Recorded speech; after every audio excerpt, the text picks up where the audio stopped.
Ikigai, The Japanese Secret to a Long and Happy Life. Written by ctor Garci and Francesc Miralles. Translated by Heather Cleary. Read by Walter Dixon. Prologue. Ikigai, a mysterious word. This audiobook first came into being on a rainy night in Tokyo, when its authors sat down together for the first time in one of the city's tiny bars. We had each read each other's work, but had never met, thanks to the thousands of miles that separate Barcelona from the capital of Japan. Then a mutual acquaintance put us in touch, launching a friendship that led to this project, and seems destined to last a lifetime. The next time we got together, a year later, we strolled through a park in downtown Tokyo and ended up talking about trends in Western psychology, specifically logotherapy, which helps people find their purpose in life. We remarked that Viktor Frankl's logotherapy had gone out of fashion among practicing therapists, who favored other schools of psychology, though people still search for meaning in what they do and how they live. We ask ourselves things like, what is the meaning of my life? Is the point just to live longer, or should I seek a higher purpose? Why do some people know what they want and have a passion for life, while others languish in confusion? At some point in our conversation, the mysterious word Ikigai came up. This Japanese concept, which translates roughly as the happiness of always being busy, is like logotherapy, but it goes a step beyond. It also seems to be one way of explaining the extraordinary longevity of the Japanese, especially on the island of Okinawa, where there are 24.55 people over the age of 100 for every 100,000 inhabitants, far more than the global average. Those who study why the inhabitants of this island in the south of Japan live longer than people anywhere else in the world believe that one of the keys, in addition to a healthful diet, a simple life in the outdoors, green tea, and the subtropical climate — its average temperature is like that of Hawaii — is the Ikigai that shapes their lives. While researching this concept, we discovered that not a single book in the fields of psychology or personal development is dedicated to bringing this philosophy to the West. Is Ikigai the reason there are more centenarians in Okinawa than anywhere else? How does it inspire people to stay active until the very end? What is the secret to a long and happy life? As we explored the matter further, we discovered that one place in particular, Ogimi, a rural town on the north end of the island with a population of 3,000, boasts the highest life expectancy in the world, a fact that has earned it the nickname of the Village of Longevity. Okinawa is where most of Japan's shikuwasa, a lime-like fruit that packs an extraordinary antioxidant punch, comes from. Could that be Ogimi's secret to long life? Or is it the purity of the water used to brew its moringa tea? We decided to go study the secrets of the Japanese centenarians in person. After a year of preliminary research, we arrived in the village, where residents speak an ancient dialect and practice an animist religion that features long-haired forest sprites called bunagaya, with our cameras and recording devices in hand. As soon as we arrived, we could sense the incredible friendliness of its residents, who laughed and joked incessantly amid lush green hills fed by crystalline waters. As we conducted our interviews with the eldest residents of the town, we realized that something far more powerful than just these natural resources was at work. An uncommon joy flows from its inhabitants and guides them through the long and pleasurable journey of their lives. Again, the mysterious Ikigai. But what is it exactly? How do you get it? It never ceased to surprise us that this haven of nearly eternal life was located precisely in Okinawa, where 200,000 innocent lives were lost at the end of World War II. Rather than harbor animosity toward outsiders, however, Okinawans live by the principle of ichariba chode, a local expression that means treat everyone like a brother, even if you've never met them before. It turns out that one of the secrets to happiness of Ogimi's residents is feeling like part of a community. From an early age, they practice yui ma'aru, or teamwork, and so are used to helping one another. Nurturing friendships, eating light, getting enough rest, and doing regular, moderate exercise are all part of the equation of good health. But at the heart of the joie de vivre that inspires these centenarians to keep celebrating birthdays and cherishing each new day is their Ikigai. The purpose of this audiobook is to bring the secrets of Japan's centenarians to you, and give you the tools to find your own Ikigai, because those who discover their Ikigai have everything they need for a long and joyful journey through life. Happy travels. ctor Garci and Francesc Miralles. Chapter 1. Ikigai, the art of staying young while growing old. What is your reason for being? According to the Japanese, everyone has an ikigai, what a French philosopher might call a raison d'être. Some people have found their ikigai, while others are still looking, though they carry it within them. Our ikigai is hidden deep inside each of us, and finding it requires a patient search. According to those born on Okinawa, the island with the most centenarians in the world, our ikigai is the reason we get up in the morning. Ikigai can be described as the common ground you find between what you're good at, what you love, what the world needs, and what you can be paid for. Whatever you do, don't retire. Having a clearly defined ikigai brings satisfaction, happiness, and meaning to our lives. The purpose of this audiobook is to help you find yours, and to share insights from Japanese philosophy on the lasting health of body, mind, and spirit. One surprising thing you notice living in Japan is how active people remain after they retire. In fact, many Japanese people never really retire. They keep doing what they love for as long as their health allows. There is, in fact, no word in Japanese that means retire in the sense of leaving the workforce for good, as in English. According to Dan Buettner, a National Geographic reporter who knows the country well, having a purpose in life is so important in Japanese culture that our idea of retirement simply doesn't exist there. The island of almost eternal youth. Certain longevity studies suggest that a strong sense of community and a clearly defined ikigai are just as important as the famously healthful Japanese diet, perhaps even more so. Recent medical studies of centenarians from Okinawa and other so-called blue zones, the geographic regions where people live longest, provide a number of interesting facts about these extraordinary human beings. Not only do they live much longer than the rest of the world's population, they also suffer from fewer chronic illnesses, such as cancer and heart disease. Inflammatory disorders are also less common. Many of these centenarians enjoy enviable levels of vitality and health that would be unthinkable for people of advanced age elsewhere. Their blood tests reveal fewer free radicals, which are responsible for cellular aging, as a result of drinking tea and eating until their stomachs are only 80% full. Women experience more moderate symptoms during menopause, and both men and women maintain higher levels of sexual hormones until much later in life. The rate of dementia is well below the global average.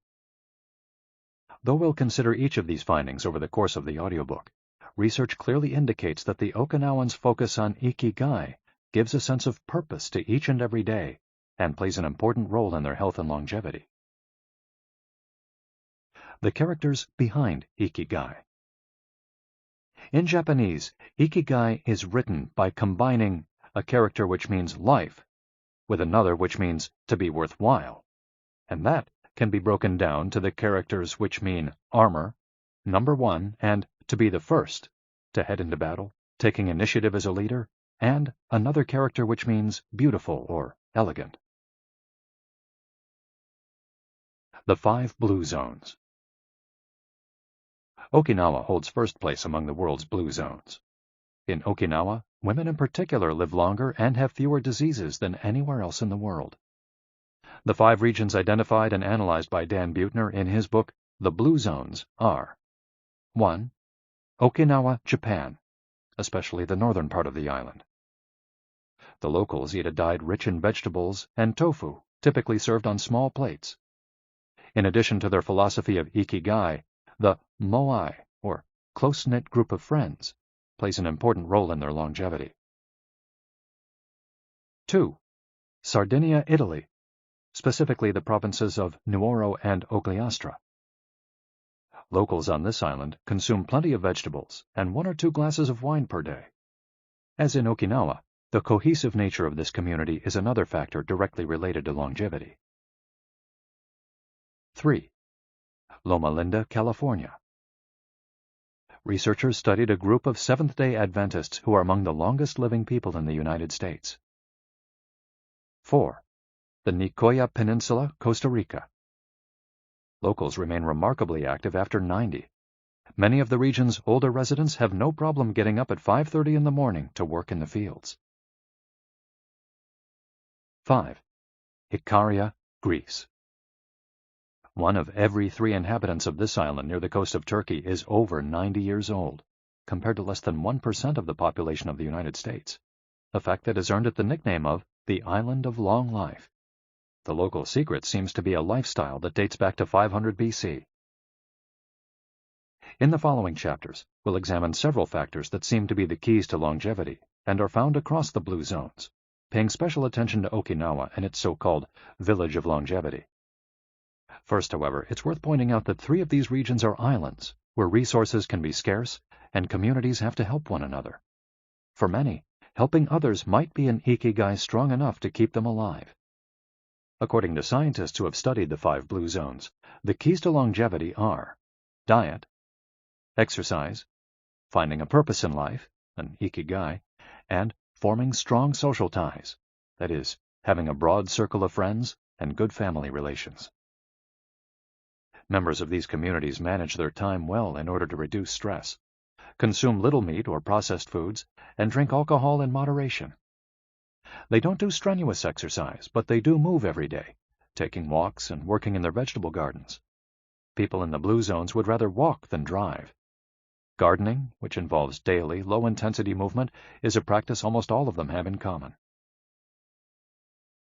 The 80% secret. One of the most common sayings in Japan is harahachi-bu, which is repeated before or after eating and means something like, fill your belly to 80%. Ancient wisdom advises against eating until we are full. This is why Okinawans stop eating when they feel their stomachs reach 80% of their capacity, rather than overeating and wearing down their bodies with long digestive processes that accelerate cellular oxidation. Of course, there's no way to know objectively if your stomach is at 80% capacity. The lesson to learn from this saying is that we should stop eating when we're starting to feel full. The extra side dish, the snack we eat when we know in our hearts we don't really need it, the apple pie after lunch, all these will give us pleasure in the short term, but not having them will make us happier in the long term. The way food is served is also important. By presenting their meals on many small plates, the Japanese tend to eat less. A typical meal in a restaurant in Japan is served in 5 plates on a tray, 4 of them very small, and the main dish slightly bigger. Having 5 plates in front of you makes it seem like you're going to eat a lot, but what happens most of the time is that you end up feeling slightly hungry. This is one of the reasons why Westerners in Japan typically lose weight and stay trim. Recent studies by nutritionists reveal that Okinawans consume a daily average of 1,800 to 1,900 calories, compared to 2,200 to 3,300 in the United States, and have a body mass index between 18 and 22, compared to 26 or 27 in the United States. The Okinawan diet is rich in tofu, sweet potatoes, fish 3 times per week, and vegetables, roughly 11 ounces per day. In the chapter dedicated to nutrition, we'll see which healthy, antioxidant-rich foods are included in this 80%. Moai, connected for life. It is customary in Okinawa to form close bonds within local communities. A moai is an informal group of people with common interests who look out for one another. For many, serving the community becomes part of their Ikigai.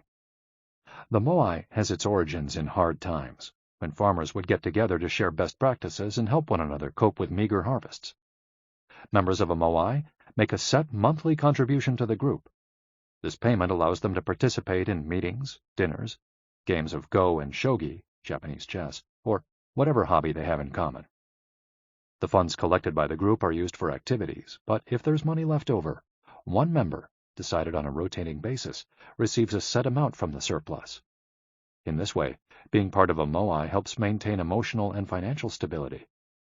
If a member of a moai is in financial trouble, he or she can get an advance from the group's savings. While the details of each moai's accounting practices vary according to the group and its economic means, the feeling of belonging and support gives the individual a sense of security and helps increase life expectancy. Following this brief introduction to the topics covered in this audiobook, we look at a few causes of premature aging in modern life, and then explore different factors related to Ikigai. Chapter 2. Anti-Aging Secrets. Little things that add up to a long and happy life. Aging's escape velocity and the rabbit. Imagine a sign far off in the future with a number on it that represents the age of your death. Every year that you live, you advance closer to the sign. When you reach the sign, you die. Now, imagine a rabbit holding the sign and walking to the future. Every year that you live, the rabbit is half a year as far away. After a while, you will reach the rabbit and die. But what if the rabbit could walk at a pace of 1 year for every year of your life? You would never be able to catch the rabbit, and therefore you would never die. The speed at which the rabbit walks to the future is our technology. The more we advance technology and knowledge of our bodies, the faster we can make the rabbit walk. Aging's escape velocity is the moment at which the rabbit walks at a pace of 1 year per year or faster, and we become immortal. Aging's escape velocity. For more than a century, we've managed to add an average of 0.3 years to our life expectancy every year. But what would happen if we had the technology to add a year of life expectancy every year? In theory, we would achieve biological immortality, having reached aging's escape velocity. Researchers with an eye to the future, such as Ray Kurzweil and Aubrey de Grey, claim that we'll reach this escape velocity in a matter of decades. Other scientists are less optimistic, predicting that we'll reach a limit, a maximum age we won't be able to surpass no matter how much technology we have. For example, some biologists assert that our cells stop regenerating after about 120 years. Active mind, youthful body. There is much wisdom in the classic saying, mens sana in corpore sano, a sound mind and a sound body. It reminds us that both mind and body are important, and that the health of one is connected to that of the other.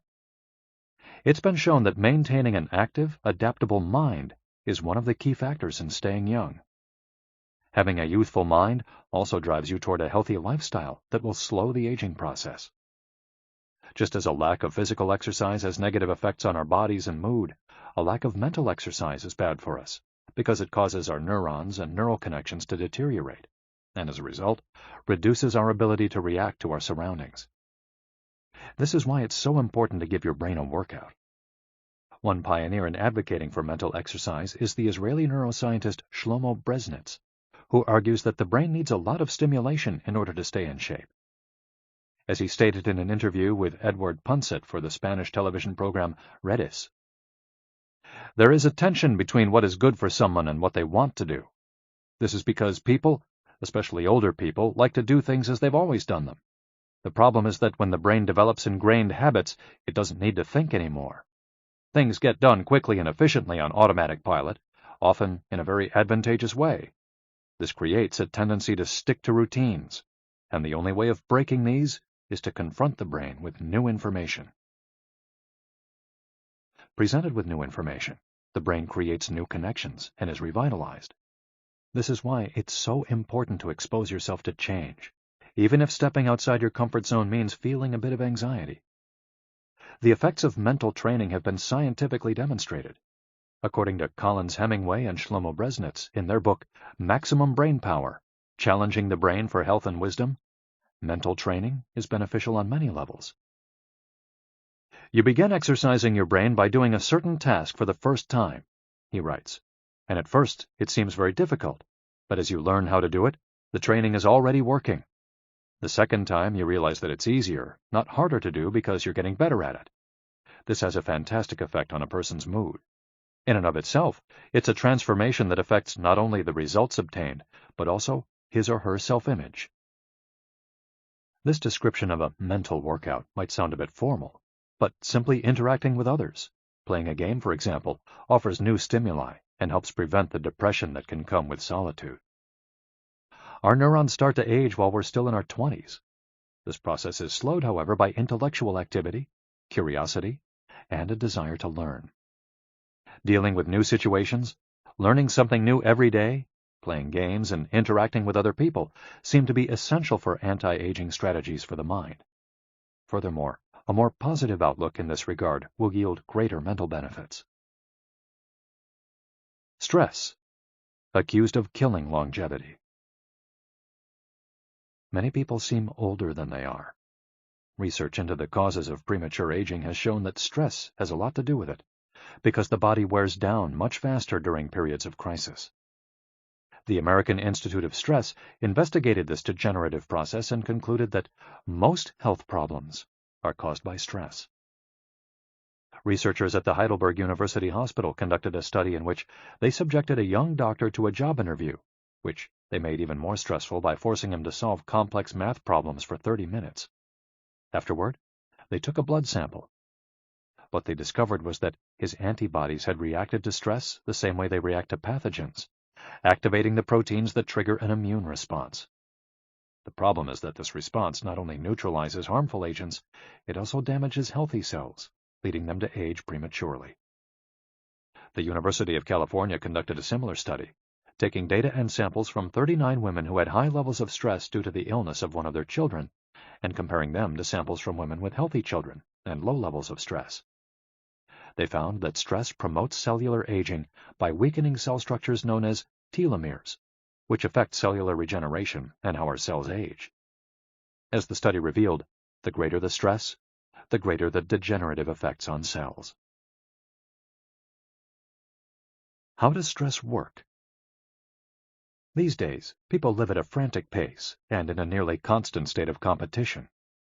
At this fever pitch, stress is a natural response to the information being received by the body as potentially dangerous or problematic.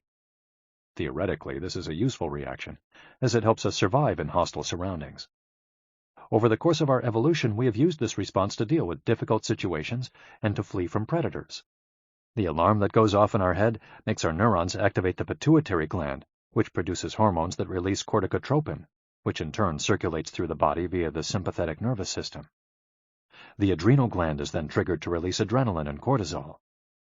Adrenaline raises our respiratory rate and pulse and prepares our muscles for action, getting the body ready to react to perceived danger, while cortisol increases the release of dopamine and blood glucose, which is what gets us charged up and allows us to face challenges.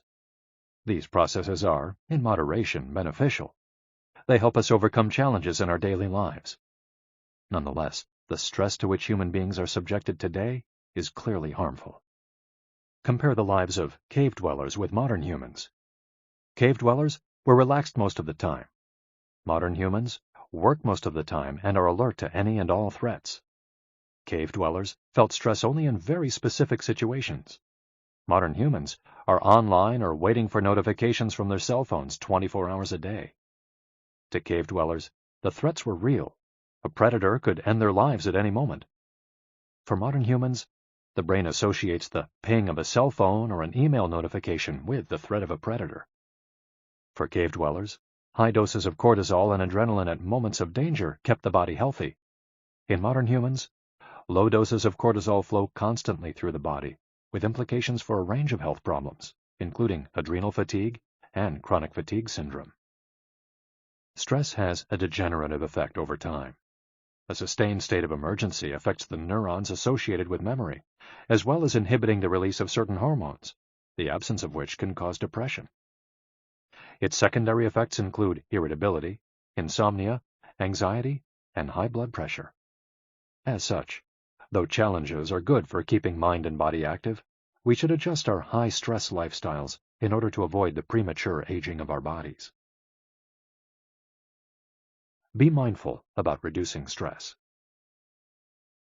Whether or not the threats we perceive are real, stress is an easily identifiable condition that not only causes anxiety, but is also highly psychosomatic, affecting everything from our digestive system to our skin. This is why prevention is so important in avoiding the toll that stress takes on us, and why many experts recommend practicing mindfulness. The central premise of this stress reduction method is focusing on the self, noticing our responses, even if they are conditioned by habit, in order to be fully conscious of them. In this way, we connect with the here and now and limit thoughts that tend to spiral out of control. We have to learn to turn off the autopilot that's steering us in an endless loop. We all know people who snack while talking on the phone or watching the news. You ask them if the omelet they just ate had an onion in it, and they can't tell you, says Roberto Alcibar, who abandoned his fast-paced life to become a certified instructor of mindfulness after an illness threw him into a period of acute stress. One way to reach such a state of mindfulness is through meditation, which helps filter the information that reaches us from the outside world. It can also be achieved through breathing exercises, yoga, and body scans. Achieving mindfulness involves a gradual process of training, but with a bit of practice, we can learn to focus our mind completely, which reduces stress and helps us live longer. A little stress is good for you. While sustained, intense stress is a known enemy of longevity and both mental and physical health, low levels of stress have been shown to be beneficial. After observing a group of test subjects for more than 20 years, Dr. Howard S. Friedman, a psychology professor at the University of California, Riverside, discovered that people who maintained a low level of stress, who faced challenges and put their heart and soul into their work in order to succeed, lived longer than those who chose a more relaxed lifestyle and retired earlier. From this, he concluded that a small dose of stress is a positive thing, as those who live with low levels of stress tend to develop healthier habits, smoke less, and drink less alcohol. Given this, it's not surprising that many of the supercentenarians, people who live to be 110 or more, whom you'll meet in this audiobook, talk about having lived intense lives and working well into old age. A lot of sitting will age you. In the Western world in particular, the rise in sedentary behavior has led to numerous diseases, such as hypertension and obesity, which in turn affect longevity. Spending too much time seated at work or at home not only reduces muscular and respiratory fitness, but also increases appetite and curbs the desire to participate in activities. Being sedentary can lead to hypertension, imbalanced eating, cardiovascular disease, osteoporosis, and even certain kinds of cancer. Recent studies have shown a connection between a lack of physical activity and the progressive distortion of telomeres in the immune system, which ages those cells, and in turn, the organism as a whole. This is a problem at all life stages, not only among adults. Sedentary children suffer from high rates of obesity and all its associated health issues and risks, which is why it's so important to develop a healthy and active lifestyle at an early age. It's easy to be less sedentary. It just takes a bit of effort and a few changes to your routine. We can access a more active lifestyle that makes us feel better inside and out. We just have to add a few ingredients to our everyday habits. Walk to work, or just go on a walk, for at least 20 minutes each day. Use your feet instead of an elevator or escalator. This is good for your posture, your muscles, and your respiratory system, among other things. Participate in social or leisure activities, so that you don't spend too much time in front of the television. Replace your junk food with fruit, and you'll have less of an urge to snack and more nutrients in your system. Get the right amount of sleep. 7 to 9 hours is good, but any more than that makes us lethargic. Play with children or pets, or join a sports team. This not only strengthens the body, but also stimulates the mind and boosts self-esteem. Be conscious of your daily routine in order to detect harmful habits and replace them with more positive ones.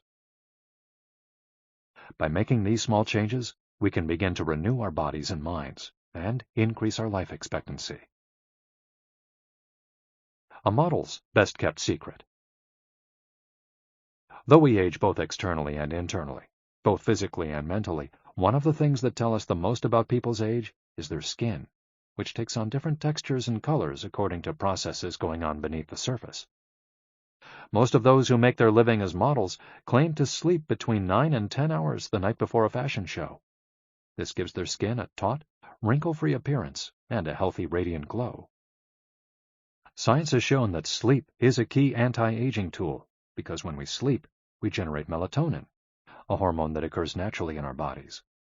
The pineal gland produces it from the neurotransmitter serotonin, according to our diurnal and nocturnal rhythms, and it plays a role in our sleep and waking cycles. A powerful antioxidant, melatonin helps us live longer and also offers the following benefits. It strengthens the immune system. It contains an element that protects against cancer. It promotes the natural production of insulin. It slows the onset of Alzheimer's disease.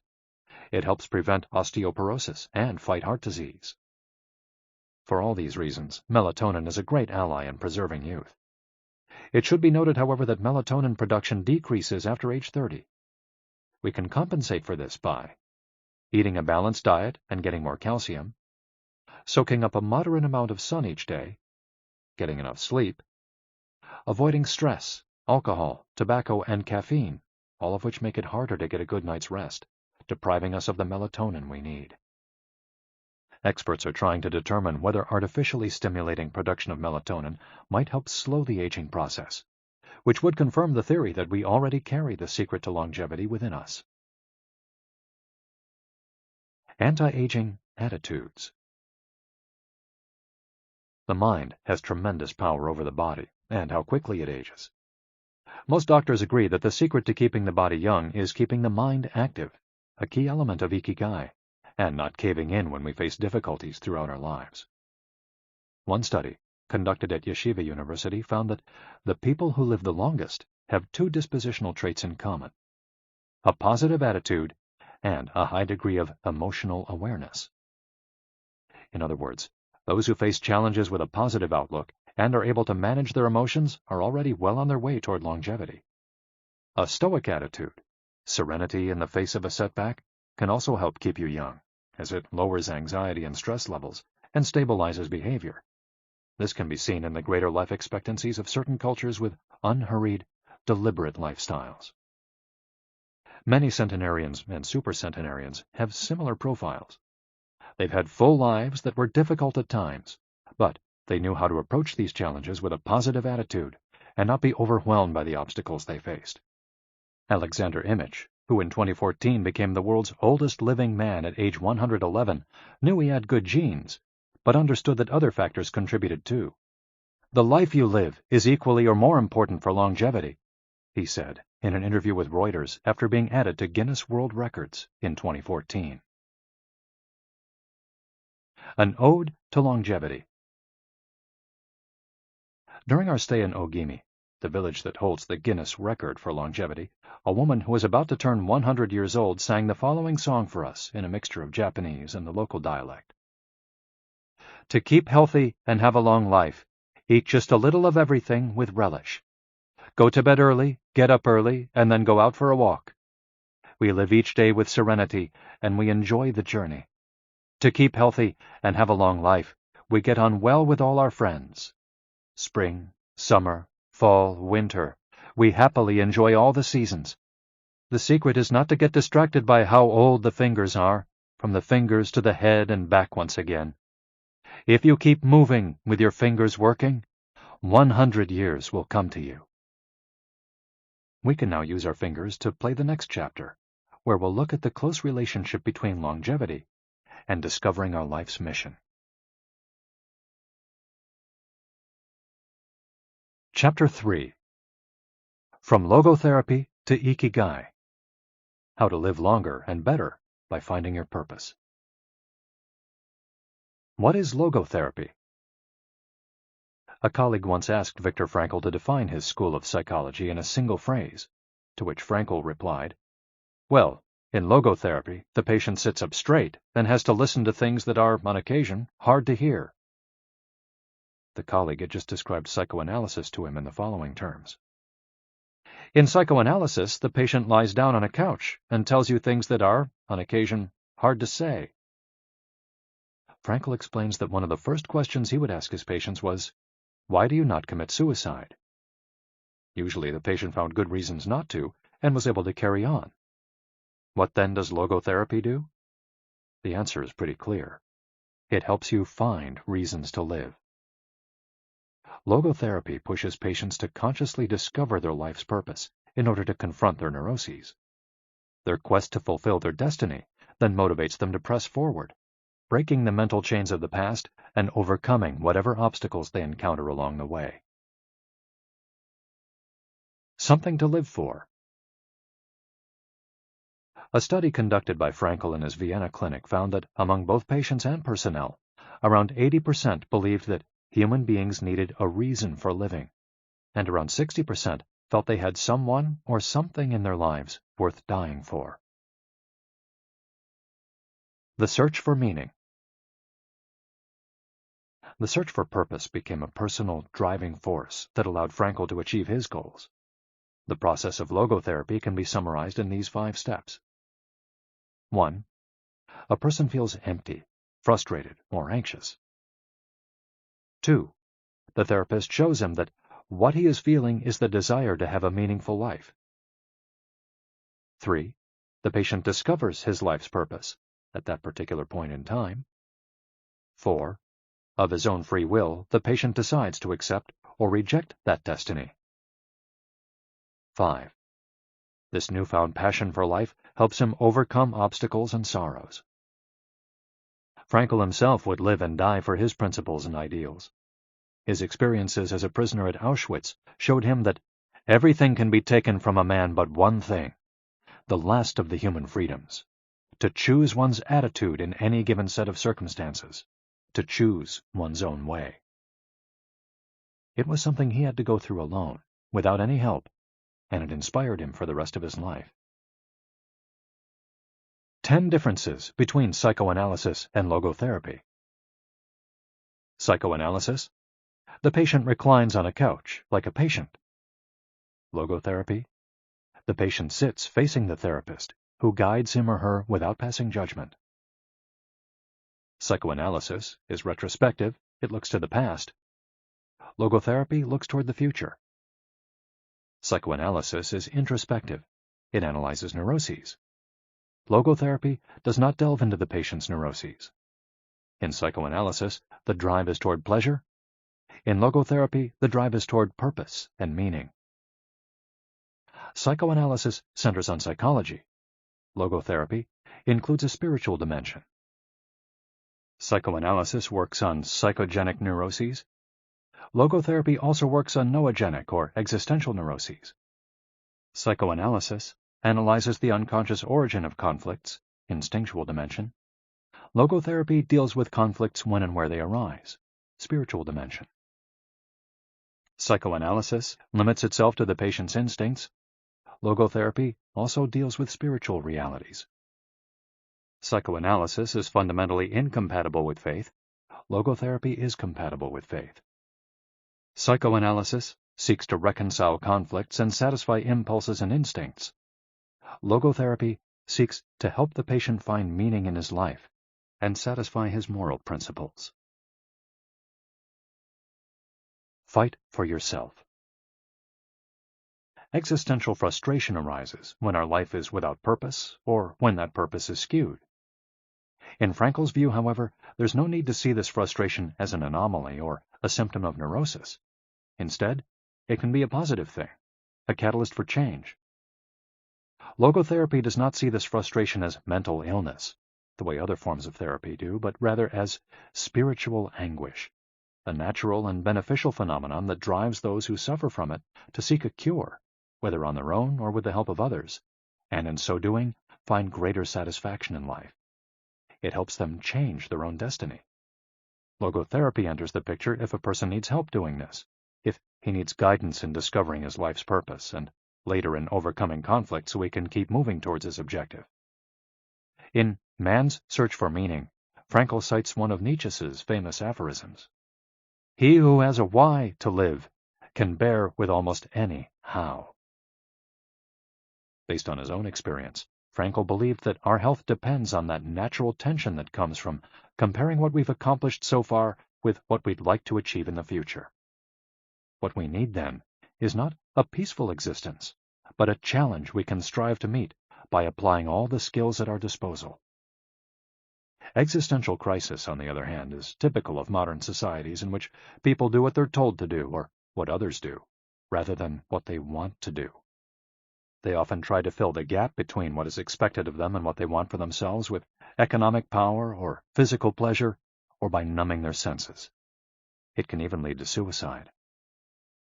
Sunday neurosis, for example, is what happens when, without the obligations and commitments of the work week, the individual realizes how empty he is inside. he has to find a solution. Above all, he has to find his purpose, his reason for getting out of bed, his Ikigai. I feel empty inside. In a study conducted at the Vienna Polyclinic Hospital, Frankel's team found that 55% of the patients they interviewed were experiencing some degree of existential crisis. According to logotherapy, discovering one's purpose in life helps an individual fill that existential void. Frankl, a man who faced his problems and turned his objectives into actions, could look back on his life in peace as he grew old. He did not have to envy those still enjoying their youth, because he had amassed a broad set of experiences that showed he had lived for something. Better living through logotherapy. A few key ideas. We don't create the meaning of our life, as Sartre claimed. We discover it. We each have a unique reason for being, which can be adjusted or transformed many times over the years. Just as worry often brings about precisely the thing that was feared, excessive attention to a desire, or hyperintention, can keep that desire from being fulfilled. Humor can help break negative cycles and reduce anxiety. We all have the capacity to do noble or terrible things. The side of the equation we end up on depends on our decisions, not on the condition in which we find ourselves. In the following case studies, we'll look at 4 cases from Frankel's own practice in order to better understand the search for meaning and purpose. Case study: Viktor Frankl. In German concentration camps, as in those that would later be built in Japan and Korea, psychiatrists confirmed that the prisoners with the greatest chance of survival were those who had things they wanted to accomplish outside the camp, those who felt a strong need to get out of there alive. This was true of Frankl, who, after being released and successfully developing the school of logotherapy, realized he had been the first patient of his own practice. Frankl had a goal to achieve, and it made him persevere. He arrived at Auschwitz carrying a manuscript that contained all the theories and research he compiled over the course of his career, ready for publication. When it was confiscated, he felt compelled to write it all over again. And that need drove him, and gave his life meaning amid the constant horror and doubt of the concentration camp. So much so that over the years, and especially when he fell ill with typhus, he would jot down fragments and key words from the lost work on any scrap of paper he found. Case study: The American Diplomat. An important North American diplomat went to Frankl to pick up where he left off with a course of treatment he had started 5 years earlier in the United States. When Frankl asked him why he had started therapy in the first place, the diplomat answered that he hated his job and his country's international policies, which he had to follow and enforce. His American psychoanalyst, whom he had been seeing for years, insisted he make peace with his father, so that his government and his job, both representations of the paternal figure, would seem less disagreeable. Frankl, however, showed him in just a few sessions that his frustration was due to the fact that he wanted to pursue a different career, and the diplomat concluded his treatment with that idea in mind. 5 years later, the former diplomat informed Frankl that he had been working during that time in a different profession, and that he was happy. In Frankl's view, the man not only didn't need all those years of psychoanalysis, he also couldn't even really be considered a patient in need of therapy. He was simply someone in search of a new life's purpose.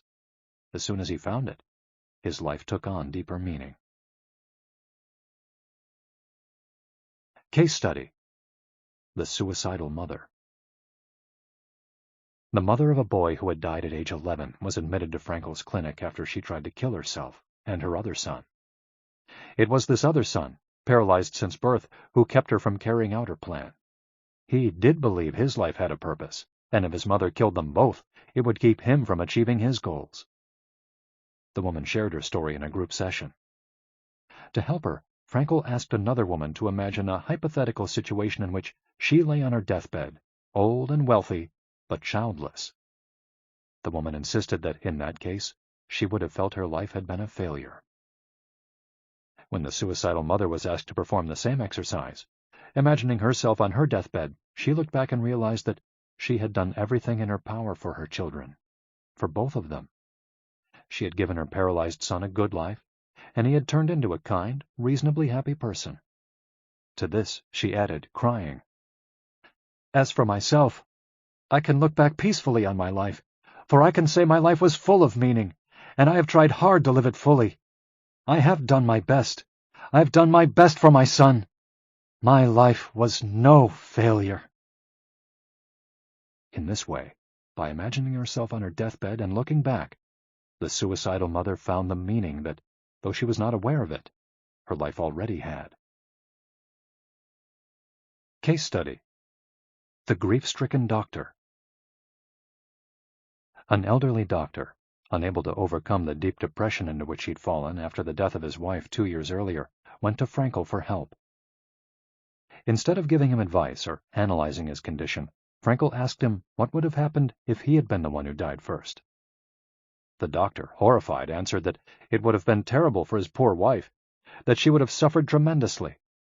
To which Frankel responded, "You see, doctor, you've spared her all that suffering, but the price you have to pay for this is to survive and mourn her." The doctor didn't say another word. He left Frankel's office in peace after taking the therapist's hand in his own. He was able to tolerate the pain in place of his beloved wife. His life had been given a purpose. Morita therapy. In the same decade that logotherapy came into being, a few years earlier in fact, Shoma Morita created his own purpose-centered therapy in Japan. It proved to be effective in the treatment of neurosis, obsessive-compulsive disorder, and post-traumatic stress. In addition to being a psychotherapist, Shoma Morita was a Zen Buddhist, and his therapy left a lasting spiritual mark on Japan. Many Western forms of therapy focus on controlling or modifying the patient's emotions. In the West, we tend to believe that what we think influences how we feel, which in turn influences how we act. In contrast, Morita therapy focuses on teaching patients to accept their emotions without trying to control them, since their feelings will change as a result of their actions. In addition to accepting the patient's emotions, Morita therapy seeks to create new emotions on the basis of actions. According to Morita, these emotions are learned through experience and repetition. Morita therapy is not meant to eliminate symptoms. Instead, it teaches us to accept our desires, anxieties, fears, and worries, and let them go. As Morita writes in his book, Morita Therapy and the True Nature of Anxiety-Based Disorders, "In feelings, it is best to be wealthy and generous." Morita explained the idea of letting go of negative feelings with the following fable. A donkey that is tied to a post by a rope will keep walking around the post in an attempt to free itself, only to become more immobilized and attached to the post. The same thing applies to people with obsessive thinking, who become more trapped in their own suffering when they try to escape from their fears and discomfort. The basic principles of Morita therapy. 1. Accept your feelings. If we have obsessive thoughts, we should not try to control them or get rid of them. If we do, they become more intense. Regarding human emotions, the Zen master would say, if we try to get rid of one wave with another, we end up with an infinite sea. We don't create our feelings. They simply come to us, and we have to accept them. The trick is welcoming them. Morita likened emotions to the weather. We can't predict or control them. We can only observe them. To this point, he often quoted the Vietnamese monk Thich Nhat Hanh, who would say, "Hello, solitude. How are you today? Come, sit with me, and I will care for you." 2. Do what you should be doing. We shouldn't focus on eliminating symptoms, because recovery will come on its own. We should focus instead on the present moment, and if we're suffering, on accepting that suffering. Above all, we should avoid intellectualizing the situation. The therapist's mission is to develop the patient's character so he or she can face any situation, and character is grounded in the things we do. Morita therapy does not offer its patients explanations, but rather allows them to learn from their actions and activities. It doesn't tell you how to meditate or how to keep a diary the way Western therapies do. It's up to the patient to make discoveries through experience. 3. Discover your life's purpose. We can't control our emotions, but we can take charge of our actions every day. This is why we should have a clear sense of our purpose and always keep Morita's mantra in mind. What do we need to be doing right now? What action should we be taking? The key to achieving this is having dared to look inside yourself to find your Ikigai. The 4 phases of Morita therapy. Morita's original treatment, which lasts 15 to 21 days, consists of the following stages. 1. Isolation and rest, 5 to 7 days. During the first week of treatment, the patient rests in a room without any external stimuli. No television, books, family, friends, or speaking. All the patient has is his thoughts. He lies down for most of the day and is visited regularly by the therapist, who tries to avoid interacting with him as much as possible. The therapist simply advises the patient to continue observing the rise and fall of his emotions as he lies there. When the patient gets bored and wants to start doing things again, he's ready to move on to the next stage of therapy. 2. Light occupational therapy, 5 to 7 days. In this stage, the patient performs repetitive tasks in silence. One of these is keeping a diary about his thoughts and feelings. The patient goes outside after a week of being shut in, takes walks in nature, and does breathing exercises. He also starts doing simple activities such as gardening, drawing, or painting. During this stage, the patient is still not allowed to talk to anyone except the therapist. 3. Occupational therapy, 5 to 7 days.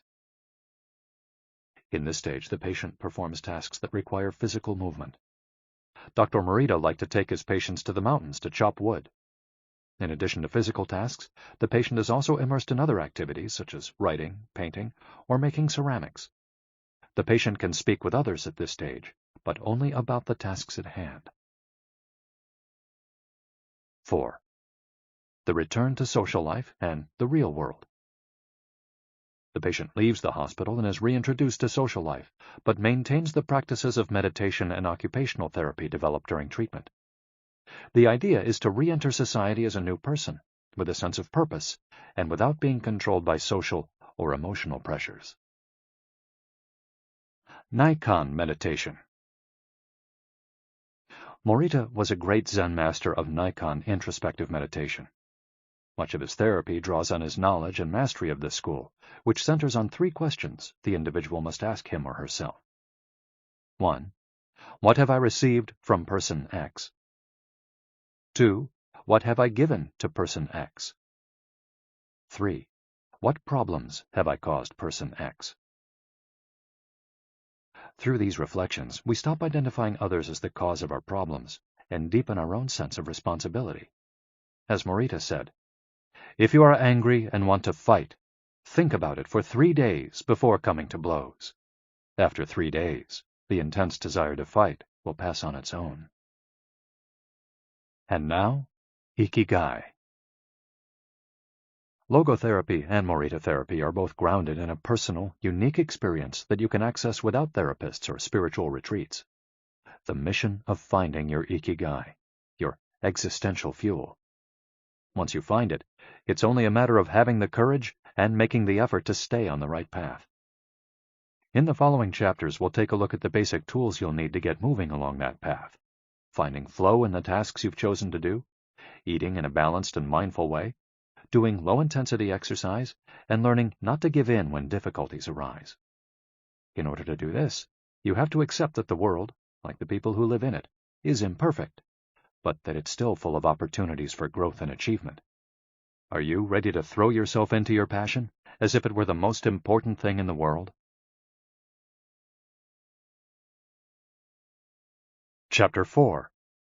Find flow in everything you do. How to turn work and free time into spaces for growth. We are what we repeatedly do. Excellence, then, is not an act, but a habit. Aristotle. Going with the flow. Imagine you're skiing down one of your favorite slopes. Powdery snow flies up on both sides of you like white sand. Conditions are perfect. You are entirely focused on skiing as well as you can. You know exactly how to move at each moment. There is no future, no past. There is only the present. You feel the snow, your skis, your body, and your consciousness united as a single entity. You are completely immersed in the experience, not thinking about or distracted by anything else. Your ego dissolves, and you become part of what you're doing. This is the kind of experience Bruce Lee described with his famous, "Be water, my friend." We've all felt our sense of time vanish when we lose ourselves in an activity we enjoy. We start cooking, and before we know it, several hours have passed. We spend an afternoon with a book and forget about the world going by until we notice the sunset and realize we haven't eaten dinner. We go surfing and don't realize how many hours we've spent in the water until the next day, when our muscles ache. The opposite can also happen. When we have to complete a task we don't want to do, every minute feels like a lifetime, and we can't stop looking at our watch. As the quip attributed to Einstein goes, "Put your hand on a hot stove for a minute, and it seems like an hour.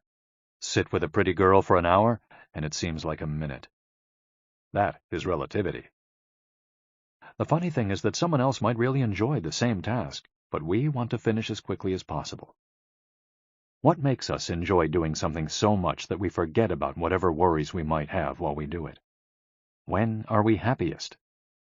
These questions can help us discover our Ikigai. The power of flow. These questions are also at the heart of psychologist Mihai Csikszentmihalyi's research into the experience of being completely immersed in what we're doing. Csikszentmihalyi called this state flow and described it as the pleasure, delight, creativity, and process when we are completely immersed in life.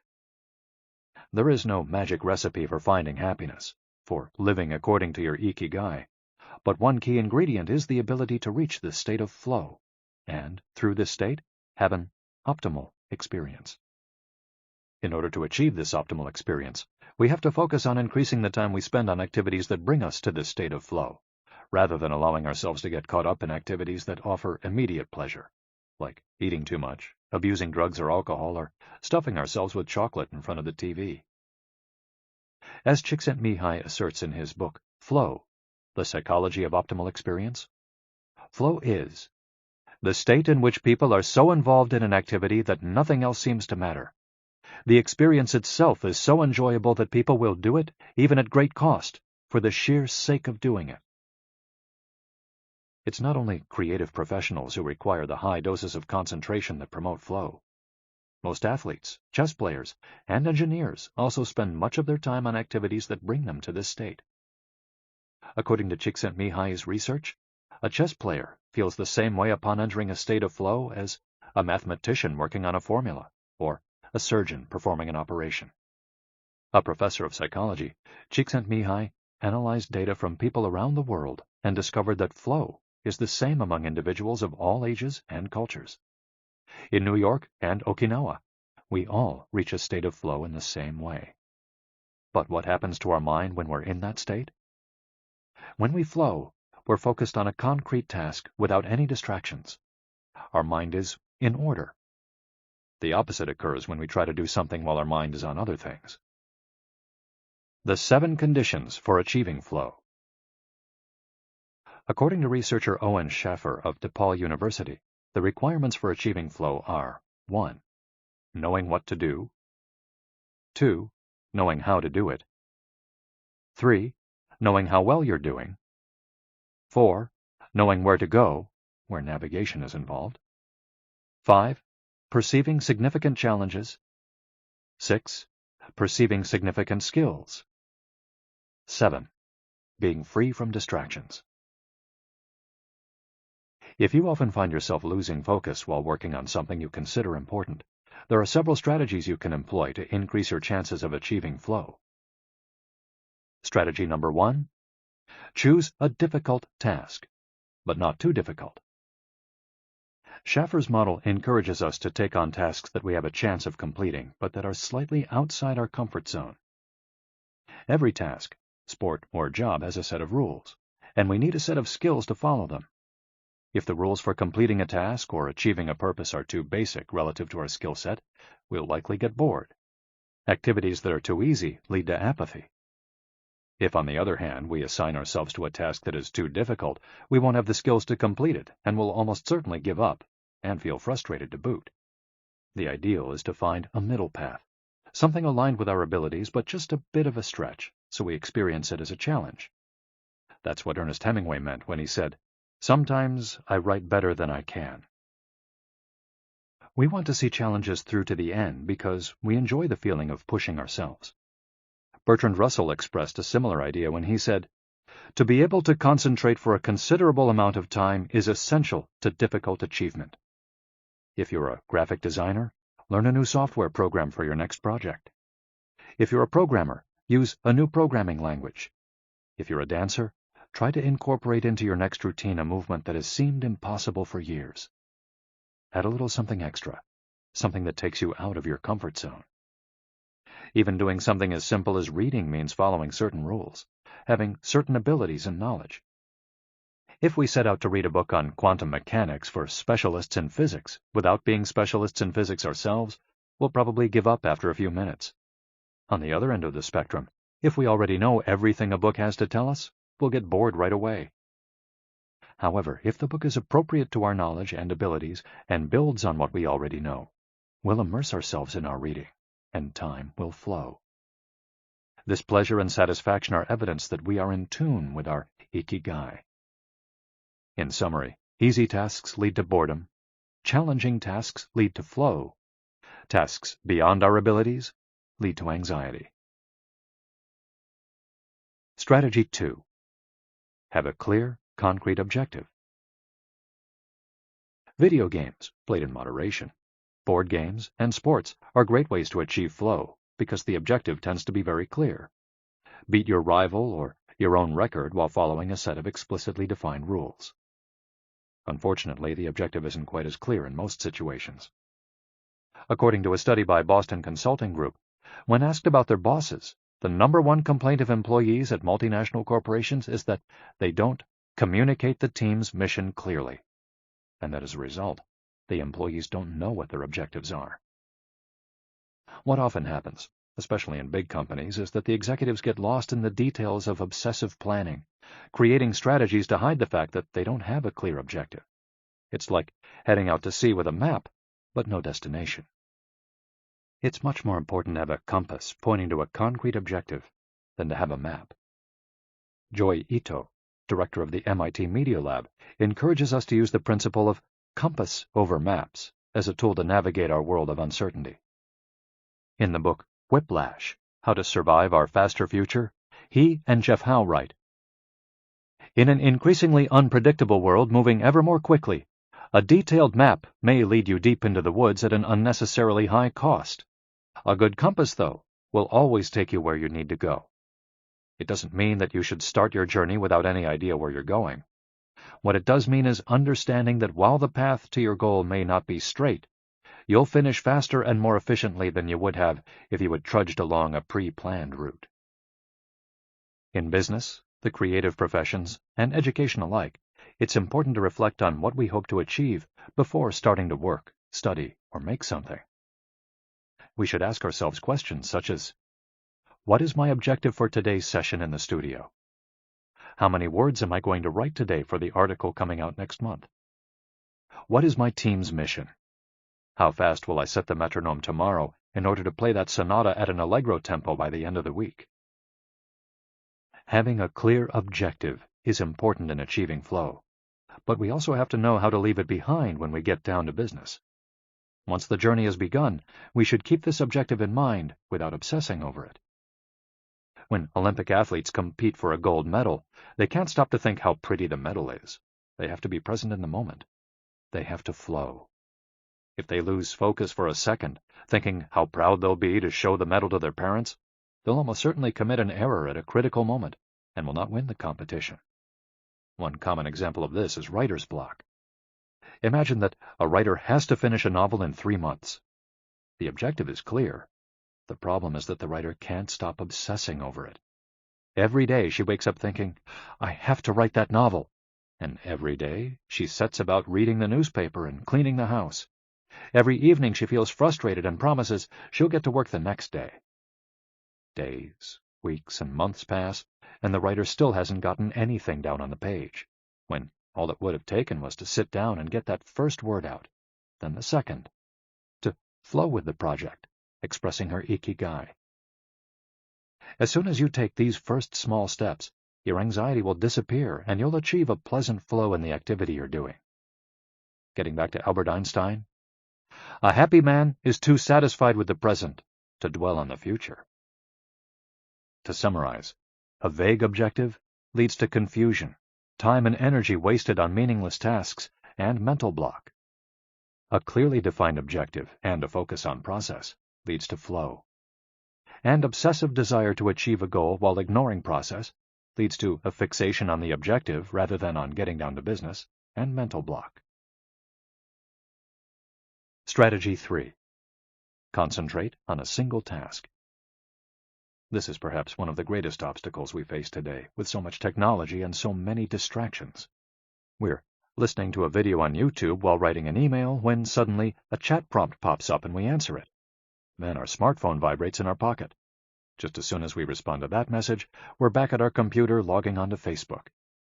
Pretty soon, 30 minutes have passed, and we've forgotten what the email we were writing was supposed to be about. This also happens sometimes when we put on a movie with dinner and don't realize how delicious the salmon was until we're taking the last bite. We often think that combining tasks will save us time, but scientific evidence shows that it has the opposite effect. Even those who claim to be good at multitasking are not very productive. In fact, they are some of the least productive people. Our brains can take in millions of bits of information, but we can only actually process a few dozen per second. When we say we're multitasking, what we're really doing is switching back and forth between tasks very quickly. Unfortunately, we're not computers adept at parallel processing. We end up spending all our energy alternating between tasks instead of focusing on doing one of them well. Concentrating on one thing at a time may be the single most important factor in achieving flow. According to Csikszentmihalyi, in order to focus on a task, we need 1. To be in a distraction-free environment, and 2. To have control over what we're doing at every moment. Technology is great if we're in control of it. It's not so great if it takes control of us. For example, if you have to write a research paper, you might sit down at your computer and use Google to look up the information you need. However, if you're not very disciplined, you might end up surfing the web instead of writing that paper. In that case, Google and the Internet will have taken over, pulling you out of your state of flow. It has been scientifically shown that if we continually ask our brains to switch back and forth between tasks, we waste time, make more mistakes, and remember less of what we've done. Several studies conducted at Stanford University by Clifford Ivar Nass describe our generation as suffering from an epidemic of multitasking. One such study analyzed the behavior of hundreds of students, dividing them into groups based on the number of things they tended to do at once. The students who were the most addicted to multitasking typically alternated among more than 4 tasks. For example, taking notes while reading a textbook, listening to a podcast, answering messages on their smartphone, and sometimes checking their Twitter timeline. Each group of students was shown a screen with several red and several blue arrows. The objective of the exercise was to count the red arrows. At first, all the students answered correctly right away, without much trouble. As the number of blue arrows increased, the number of red arrows stayed the same, only their position changed, however.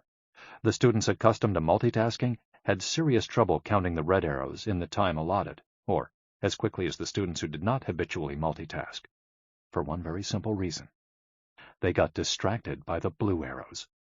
Their brains were trained to pay attention to every stimulus, regardless of its importance, while the brains of other students were trained to focus on a single task, in this case, counting the red arrows and ignoring the blue ones.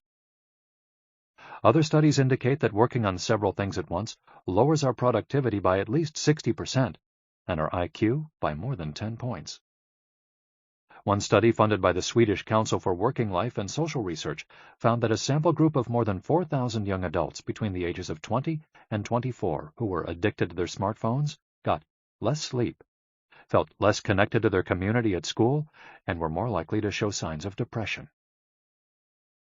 In summary, concentrating on a single task makes achieving flow more likely, increases productivity, increases our power of retention, makes us less likely to make mistakes, helps us feel calm and in control of the task at hand, causes us to become more considerate as we pay full attention to those around us, and increases creativity. Multitasking makes achieving flow impossible, decreases productivity by 60%, though it doesn't seem to, makes it harder to remember things, makes us more likely to make mistakes, makes us feel stressed by the sensation that we're losing control, that our tasks are controlling us, causes us to hurt those around us through our addiction to stimuli, always checking our phones, always on social media, and reduces creativity. What can we do to avoid falling victim to this flow-impeding epidemic? How can we train our brains to focus on a single task? Here are a few ideas for creating a space and time free of distractions to increase our chances of reaching a state of flow, and thereby getting in touch with our Ikigai. Don't look at any kind of screen for the first hour you're awake, and the last hour before you go to sleep. Turn off your phone before you achieve flow. There is nothing more important than the task you've chosen to do during this time. If this seems too extreme, enable the Do Not Disturb function, so only the people closest to you contact you in case of emergency. Designate one day of the week, perhaps a Saturday or Sunday, a day of technical fasting, making exceptions for e-readers without Wi-Fi or MP3 players. Go to a cafe that doesn't have Wi-Fi. Read and respond to email only once or twice per day. Define those times clearly and stick to them. Try the Pomodoro technique. Get yourself a kitchen timer. Some are made to look like a pomodoro or a tomato, and commit to working on a single task as long as it's running. The Pomodoro technique recommends 25 minutes of work and 5 minutes of rest for each cycle, but you can also do 50 minutes of work and 10 minutes of rest. Find the pace that's best for you. The most important thing is to be disciplined in completing each cycle. Start your work session with a ritual you enjoy, and end it with a reward. Train your mind to return to the present when you find yourself getting distracted. Practice mindfulness or another form of meditation. Go for a walk or a swim, whatever will help you get centered again. Work in a space where you will not be distracted. If you can't do this at home, go to a library, a cafe, or, if your task involves playing the saxophone, a music studio. If you find that your surroundings continue to distract you, keep looking until you find the right place. Divide each activity into groups of related tasks and assign each group its own place and time. For example, if you're writing a magazine article, you could do research and take notes at home in the morning, write in the library in the afternoon, and edit on the couch at night. Bundle routine tasks, such as sending out invoices, making phone calls, and so on, and do them all at once. A summary of the advantages of flow versus the disadvantages of distraction. A focused mind versus a wandering mind. Living in the present versus thinking about the past and the future. Being free from worry versus having concerns about our daily life and the people around us invading our thoughts. Having the hours fly by versus having every minute seem endless. With flow, we feel in control. With distraction, we lose control and fail to complete the task at hand, or other tasks or people keep us from our work. With flow, we prepare thoroughly. With distraction, we act without being prepared. With flow, we know what we should be doing at any given moment. When distracted, we frequently get stuck and don't know how to proceed. With flow, our mind is clear and overcomes all obstacles to the flow of thought. With distraction, we're plagued by doubts, concerns, and low self-esteem. With flow, it's pleasant. With distraction, it's boring and exhausting. And with flow, our ego fades. We're not the ones controlling the activity or task we're doing. The task is leading us. And with distraction, constant self-criticism. Our ego is present, and we feel frustrated. Flow in Japan. Takumis, engineers, geniuses, and otakus. What do takumis, artisans, engineers, inventors, and otakus, fans of anime and manga, have in common? They all understand the importance of flowing with their Ikigai at all times. One widespread stereotype about people in Japan is that they're exceptionally dedicated and hard-working, even though some Japanese people say they look like they're working harder than they really are. There is no doubt, though, about their ability to be completely absorbed in a task, or about their perseverance when there's a problem to be solved. One of the first words one learns when starting Japanese lessons is ganbaru, which means to persevere, or to stay firm by doing one's best. Japanese people often apply themselves to even the most basic tasks with an intensity that borders on obsession. We see this in all kinds of contexts, from the retirees taking meticulous care of their rice fields in the mountains of Nagano to the college students working the weekend shift in convenience stores known as konbinis. If you go to Japan, you'll experience this attention to detail firsthand in almost every transaction. Walk into one of the stores that sell handcrafted objects in Naha, Kanazawa, or Kyoto, and you'll also discover that Japan is a treasure trove of traditional craftwork. The people of Japan have a unique talent for creating new technologies while preserving artisanal traditions and techniques. The art of the takumi. Toyota employs artisans who are able to make a certain type of screw by hand. These takumi, or experts in a particular manual skill, are extremely important at Toyota, and they are hard to replace. Some of them are the only people who know how to perform their exact skill, and it doesn't seem as though a new generation is going to take up the mantle. Turntable needles are another example. They're produced almost exclusively in Japan, where you can find the last remaining people who know how to use the machinery required to make these precision needles, and who are trying to pass on their knowledge to their descendants. We met a takumi on a visit to Kumano, a small town near Hiroshima. We were there for the day, working on a photo essay for one of the most famous brands of makeup brushes in the West. The billboard welcoming visitors to Kumano shows a mascot holding a large brush. In addition to the brush factories, the town is full of little houses and vegetable gardens. Heading farther in, you can see several Shinto shrines at the base of the mountains that surround the town. We spent hours taking photos in factories full of people in orderly rows, each doing a single task, such as painting the handles of the brushes or loading boxes of them onto trucks, before we realized we still hadn't seen anyone actually putting bristles into the brush heads. After we asked about this and got the runaround several times, the president of one company agreed to show us how it was done. He led us out of the building and asked us to get into his car.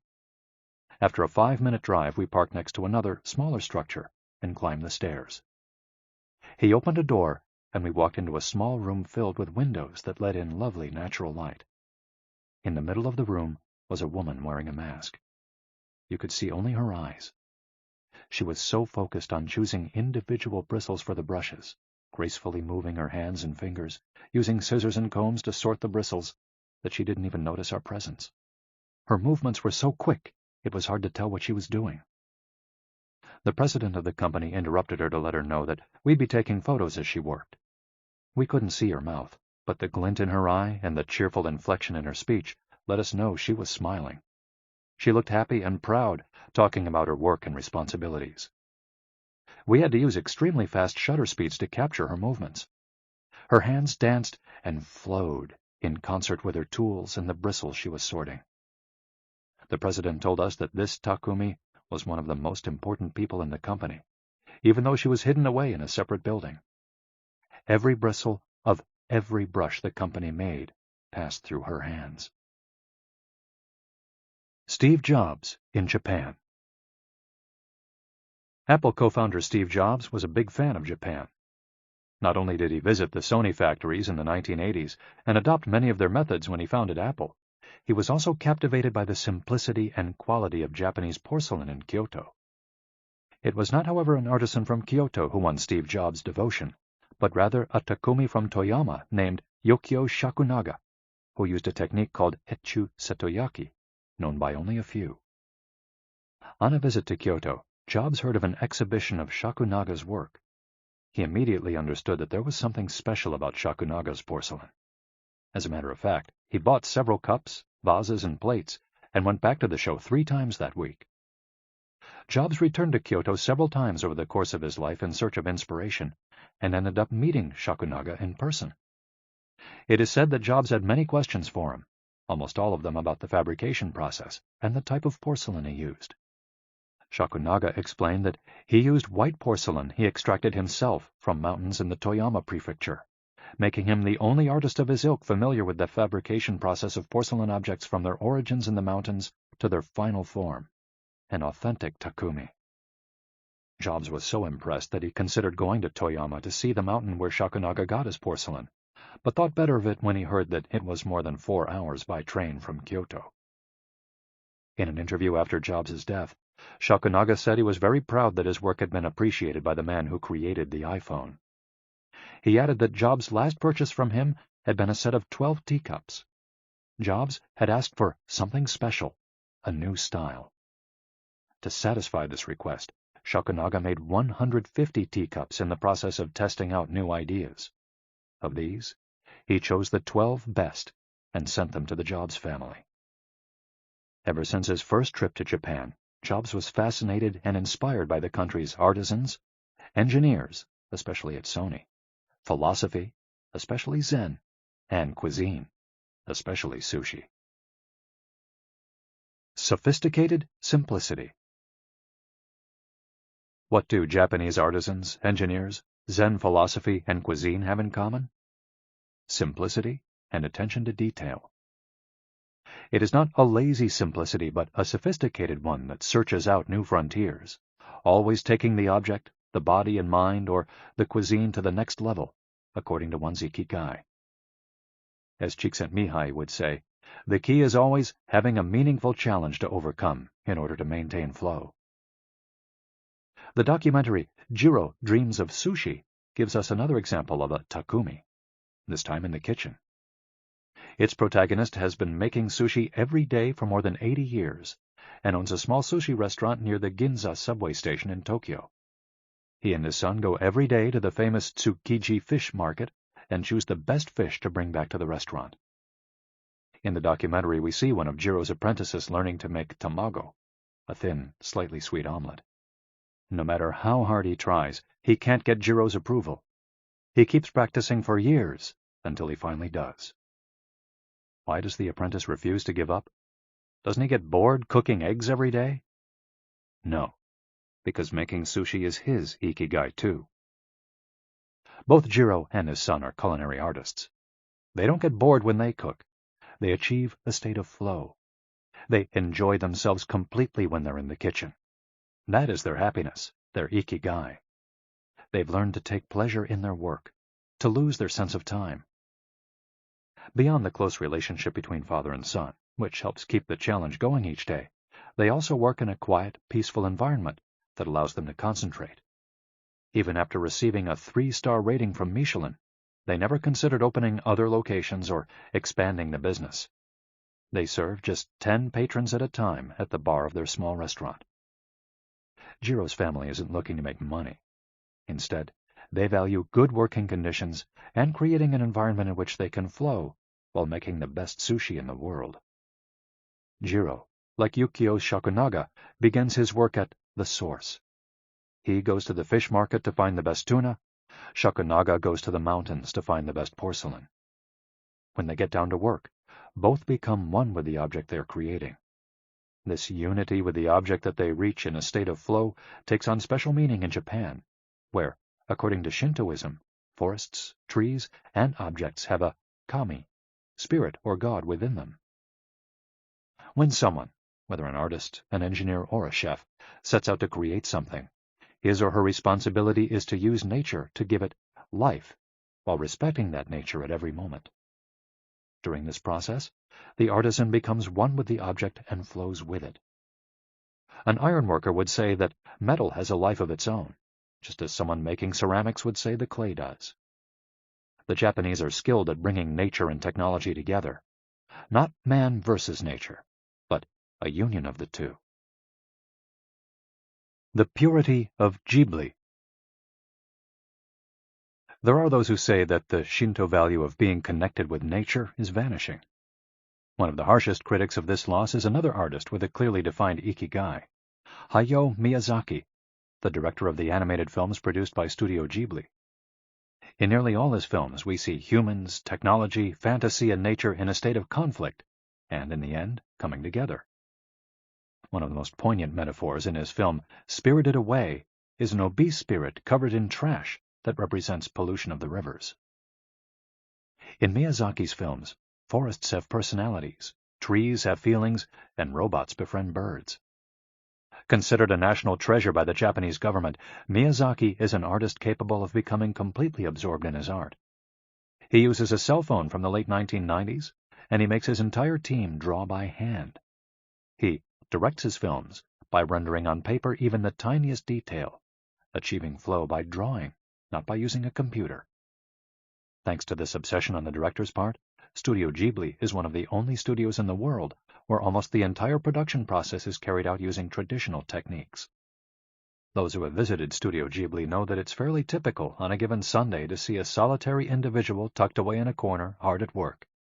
A man in simple clothes who will greet them with an "Ohayo," hello, without looking up. Miyazaki is so passionate about his work that he spends many Sundays in the studio, enjoying the state of flow, putting his Ikigai above all else. Visitors know that under no circumstances is one to bother Miyazaki, who is known for his quick temper, especially if he is interrupted while drawing. In 2013, Miyazaki announced he was going to retire. To commemorate his retirement, the television station NHK made a documentary showing him in his last days at work. He is drawing in nearly every scene of the film. In one scene, several of his colleagues are seen coming out of a meeting, and there he is, drawing in a corner, paying no attention to them.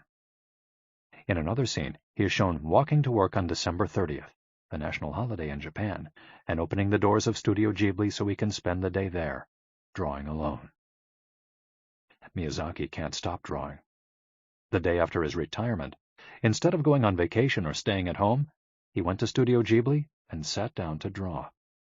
His colleagues put on their best poker faces, not knowing what to say. 1 year later, he announced he wouldn't make any more feature films, but that he would keep on drawing until the day he died. Can someone really retire if he's passionate about what he does? The recluses. It is not only the Japanese who have this capacity. There are artists and scientists all over the world with strong, clear Ikigais. They do what they love until their dying day. The last thing Einstein wrote before closing his eyes forever was a formula that attempted to unite all the forces of the universe in a single theory. When he died, he was still doing what he loved. If he hadn't been a physicist, he said, he would have been happy as a musician. When he wasn't focused on physics or mathematics, he enjoyed playing the violin.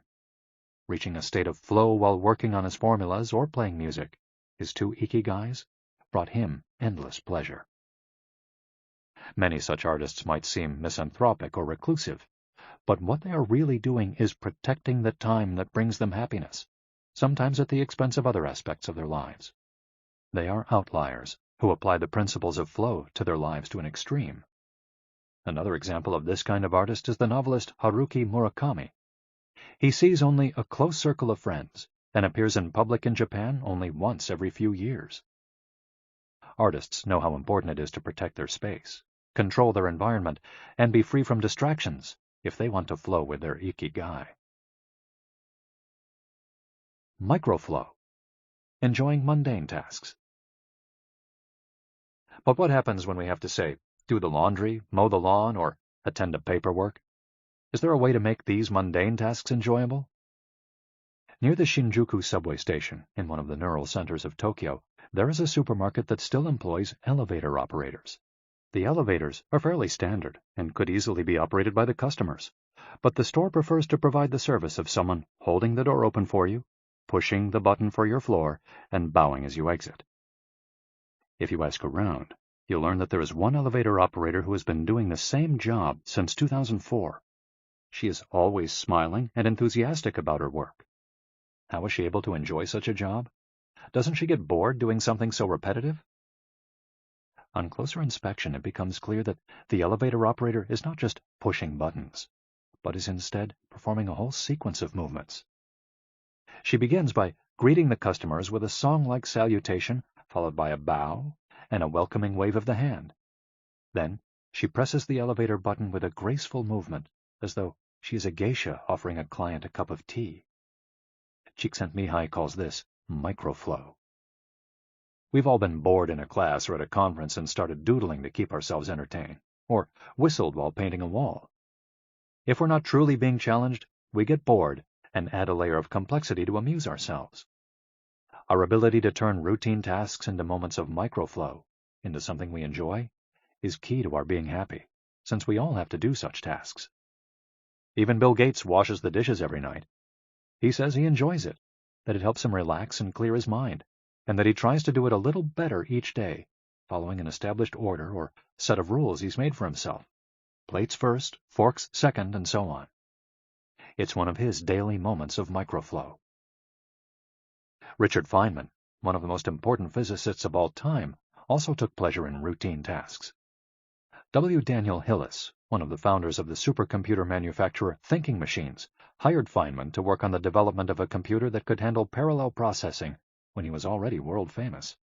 He says Feynman showed up on his first day of work and said, "Okay, boss, what's my assignment?" They didn't have anything prepared, so they asked him to work on a certain mathematical problem. He immediately realized they were giving him an irrelevant task to keep him busy and said, "That sounds like a bunch of baloney. Give me something real to do." So they sent him to a nearby shop to buy office supplies, and he completed his assignment with a smile on his face. When he didn't have something important to do or needed to rest his mind, Feynman dedicated himself to microflowing, say, painting the office walls. Weeks later, after visiting the Thinking Machines offices, a group of investors declared, "You have a Nobel laureate in there, painting walls and soldering circuits." Instant vacations. Getting there through meditation. Training the mind can get us to a place of flow more quickly.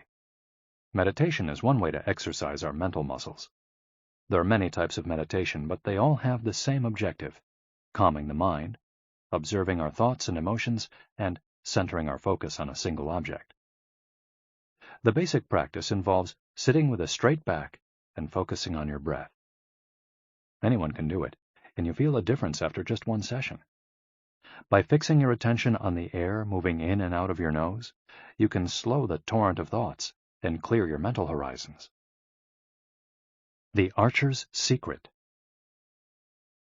The winner of the 1988 Olympic gold medal for archery was a 17-year-old woman from South Korea. When asked how she prepared, she replied that the most important part of her training was meditating for 2 hours each day. If we want to get better at reaching a state of flow, meditation is an excellent antidote to our smartphones and their notifications constantly clamoring for our attention. One of the most common mistakes among people starting to meditate is worrying about doing it right, achieving absolute mental silence or reaching nirvana.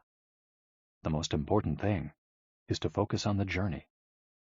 Since the mind is a constant swirl of thoughts, ideas, and emotions, slowing down the centrifuge, even for just a few seconds, can help us feel more rested and leave us with a sense of clarity. In fact, one of the things we learn in the practice of meditation is not to worry about anything that flits across our mental screen. The idea of killing our boss might flash into our mind, but we simply label it as a thought and let it pass like a cloud, without judging or rejecting it. It's only a thought, one of the 60,000 we have every day, according to some experts.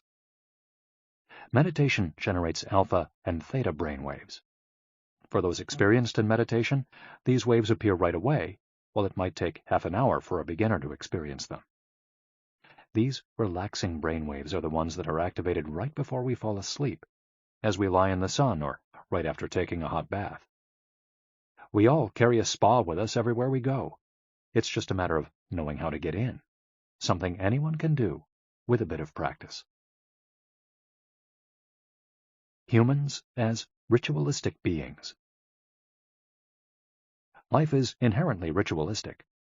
We could argue that humans naturally follow rituals that keep us busy. In some modern cultures, we've been forced out of our ritualistic lives to pursue goal after goal in order to be seen as successful.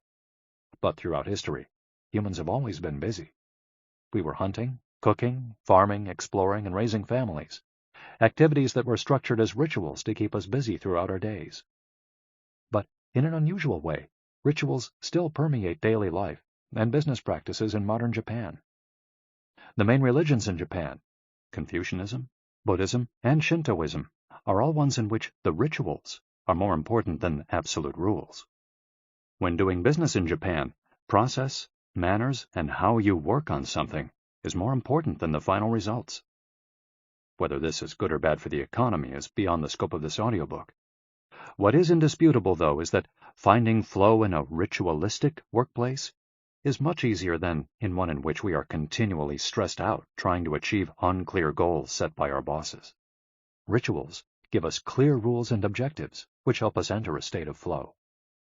When we have only a big goal in front of us, we might feel lost or overwhelmed by it.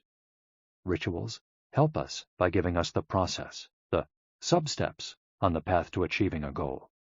When confronted with a big goal, try to break it down into parts, and then attack each part one by one. Focus on enjoying your daily rituals, using them as tools to enter a state of flow. Don't worry about the outcome. It will come naturally. Happiness is in the doing, not in the result. As a rule of thumb, remind yourself, rituals over goals. The happiest people are not the ones who achieve the most. They're the ones who spend more time than others in a state of flow.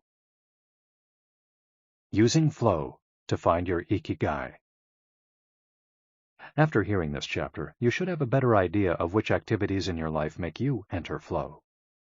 Write all of them on a piece of paper. Then, ask yourself 3 questions. What do the activities that drive you to flow have in common? Why do these activities drive you to flow? For example, are all the activities you most like doing ones that you practice alone or with other people? Do you flow more when doing things that require you to move your body, or just to think? In the answers to these questions, you might find the underlying Ikigai that drives your life. If you don't, then keep searching by going deeper into what you like by spending more of your time in the activities that make you flow. Also, try new things that are not on the list of what makes you flow, but that are similar and that you're curious about.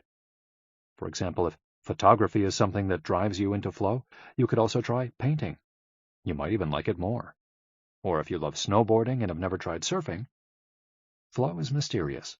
It's like a muscle. The more you train it, the more you will flow, and the closer you'll be to your Ikigai.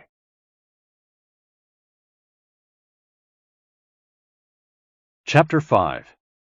Masters of Longevity. Words of wisdom from the longest living people in the world. When we started working on this audiobook, we didn't want to just research the factors that contribute to a long and happy life. We wanted to hear from the true masters of this art. The interviews we conducted in Okinawa merit their own chapter, but in the section that precedes it, we've provided an overview of the life philosophies of a few international champions of longevity. We're talking about super centenarians, people who live to 110 years of age or more. The term was coined in 1970 by Norris McWhirter, editor of the Guinness Book of World Records. Its use became more widespread in the 1990s after it appeared in William Strauss and Neil Howe's Generations. Today, there are an estimated 300 to 450 supercentenarians in the world, although the age of only around 75 of them has been confirmed. They aren't superheroes, but we could see them as such for having spent far more time on this planet than the average life expectancy would predict. Given the rise in life expectancy around the world, the number of supercentenarians might also increase. A healthy and purposeful life could help us join their ranks. Let's take a look at what a few of them have to say. Misao Okawa, 117. Eat and sleep, and you'll live a long time. You have to learn to relax. According to the Gerontology Research Group, until April 2015, the oldest living person in the world was Misao Okawa, who passed away in a care facility in Osaka, Japan, after living for 117 years, 27 days.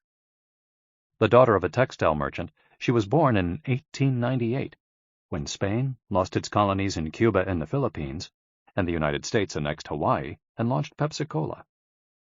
Until she was 110, this woman, who lived in 3 different centuries, cared for herself unassisted. When specialists asked about her self-care routine, Misao answered simply, eating sushi and sleeping, to which we should add, having a tremendous thirst for life. When they inquired about her secret for longevity, she answered with a smile, I ask myself the same thing. Proof that Japan continues to be a factory of long life. In July of the same year, Sakari Momoi passed away at 112 years and 150 days old. At the time, he was the oldest man in the world, though he was younger than 57 women. Maria Capovilla, 116. I've never eaten meat in my life. Born in Ecuador in 1889, Maria Capovilla was recognized by Guinness as the world's oldest person. She died of pneumonia in 2006 at 116 years and 347 days old, leaving behind 3 children, 12 grandchildren, and 20 great and great-great-grandchildren. She gave one of her last interviews at age 107, sharing her memories and her thoughts. I'm happy, and I give thanks to God who keeps me going. I never thought I'd live so long. I thought I'd die long ago. My husband, Antonio Capovilla, was the captain of a ship. He passed away at 84. We had 2 daughters and a son, and now I have many grandchildren and great-grandchildren. Things were better back in the old days. People behaved better. We used to dance, but we were more restrained. There was this one song I loved dancing to, Maria, by Luis Alarcón. I still remember most of the words. I also remember many prayers and say them every day. I like the waltz, and can still dance it. I also still make crafts. I do some of the things I did when I was in school. When she had finished recalling her past, she began to dance, one of her great passions, with an energy that made her seem decades younger. When asked about her secret for longevity, she responded simply, I don't know what the secret to long life is. The only thing I do is, I've never eaten meat in my life. I attribute it to that. Jean Calment, 122. Everything's fine. Born in Arles, France, in February 1875, Jean Calment lived until August 4, 1997, making her, at 122, the oldest person of verified age in history. She jokingly said that she competed with Methuselah, and there is no question that she broke numerous records as she went on celebrating birthdays. She died of natural causes at the end of a happy life, during which she denied herself almost nothing. She rode a bicycle until she turned 100. She lived on her own until 110, when she agreed to move into a nursing home after accidentally starting a small fire in her apartment. She stopped smoking at 120, when her cataracts started making it hard for her to bring a cigarette to her lips. One of her secrets may have been her sense of humor. As she said on her 120th birthday, I see badly, I hear badly, and I feel bad, but everything's fine. Walter Bruning, 114. If you keep your mind and body busy, you'll be around a long time. Born in Minnesota in 1896, Walter Bruning was able to see 3 centuries in his lifetime. He died in Montana in 2011 from natural causes. He'd had 2 wives and a 50-year career on the railroad. At 83, he retired to an assisted living center in Montana, where he remained until his death. He is the 2nd oldest man of verified age ever born in the United States. He gave many interviews in his final years, insisting that his longevity stemmed from, among other things, his habit of eating only 2 meals per day and working for as many hours as he could.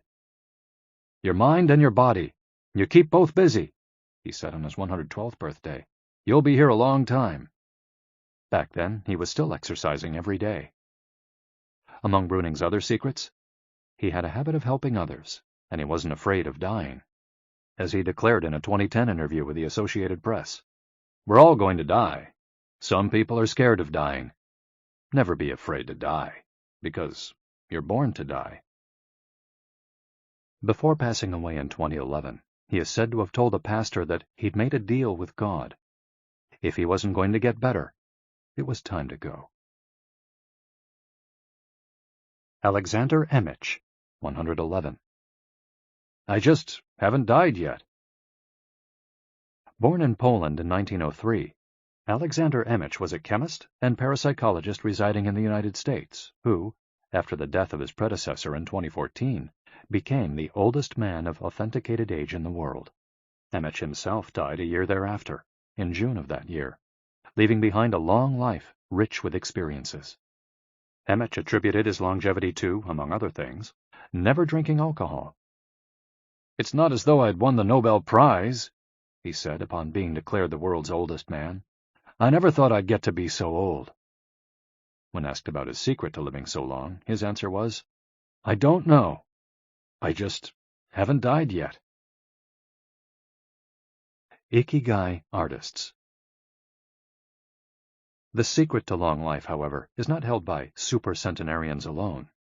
There are many people of advanced age who, though they haven't made it into Guinness World Records, offer us inspiration and ideas for bringing energy and meaning to our lives.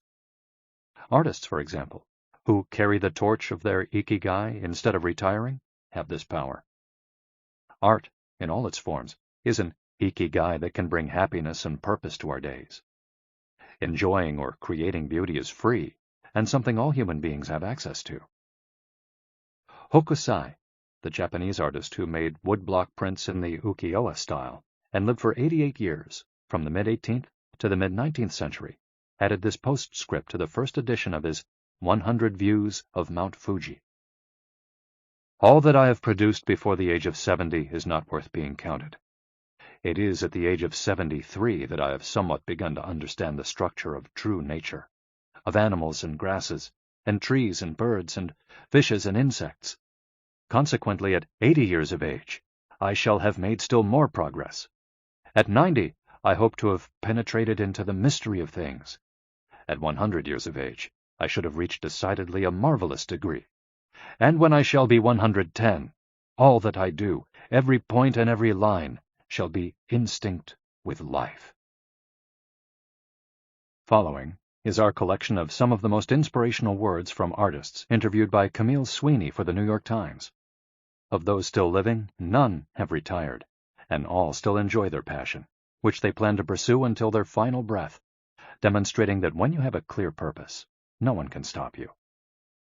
The actor Christopher Plummer, still working at 86, reveals a dark desire shared by many who love the profession.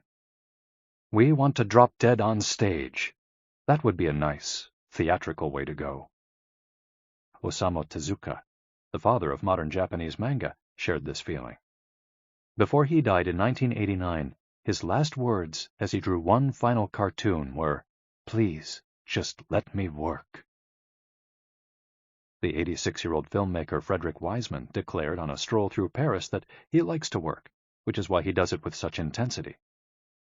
"Everybody complains about their aches and pains and all that, but my friends are either dead or are still working," he said.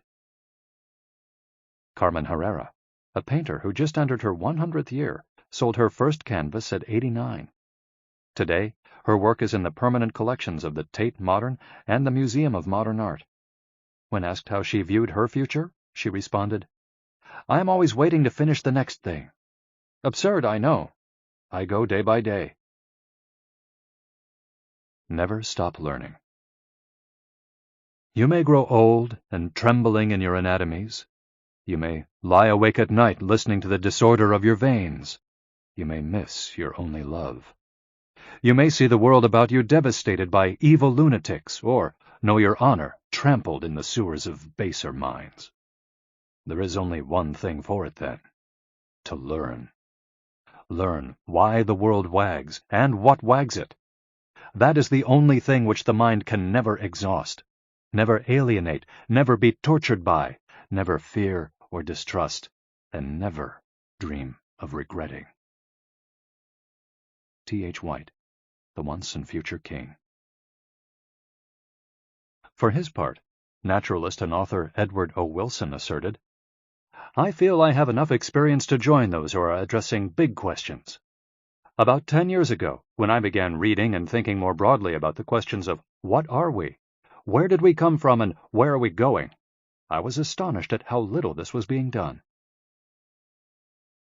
Ellsworth Kelly, an artist who passed away in 2015 at the age of 92, assured us that the idea that we lose our faculties with age is, in part, a myth, because instead we develop a greater clarity and capacity for observation. It's one thing about getting older. You see more. Every day, I'm continuing to see new things. That's why there are new paintings. At age 86, the architect Frank Gehry reminds us that some buildings can take 7 years, from the time you're hired until you're finished, a fact that favors a patient attitude with regard to the passage of time. The man responsible for the Guggenheim Museum Bilbao, however, knows how to live in the here and now. You stay in your time. You don't go backward. I think if you relate to the time you're in, you keep your eyes and ears open, read the paper, see what's going on, stay curious about everything, you will automatically be in your time. Longevity in Japan. Because of its robust civil registry, many of those verified as having lived the longest are found in the United States. However, there are many centenarians living in remote villages in other countries. A peaceful life in the countryside seems pretty common among people who have watched a century pass. Without question, the international superstar of longevity is Japan, which has the highest life expectancy of any country in the world. In addition to a healthy diet, which we will explore in detail, and an integrated healthcare system in which people go to the doctor for regular checkups to prevent disease, longevity in Japan is closely tied to its culture, as we'll see later on. The sense of community and the fact that Japanese people make an effort to stay active until the very end are key elements of their secret to long life. If you want to stay busy even when there's no need to work, there has to be an Ikigai on your horizon, a purpose that guides you throughout your life and pushes you to make things of beauty and utility for the community and yourself. Chapter 6. Lessons from Japan's Centenarians. Traditions and Proverbs for Happiness and Longevity.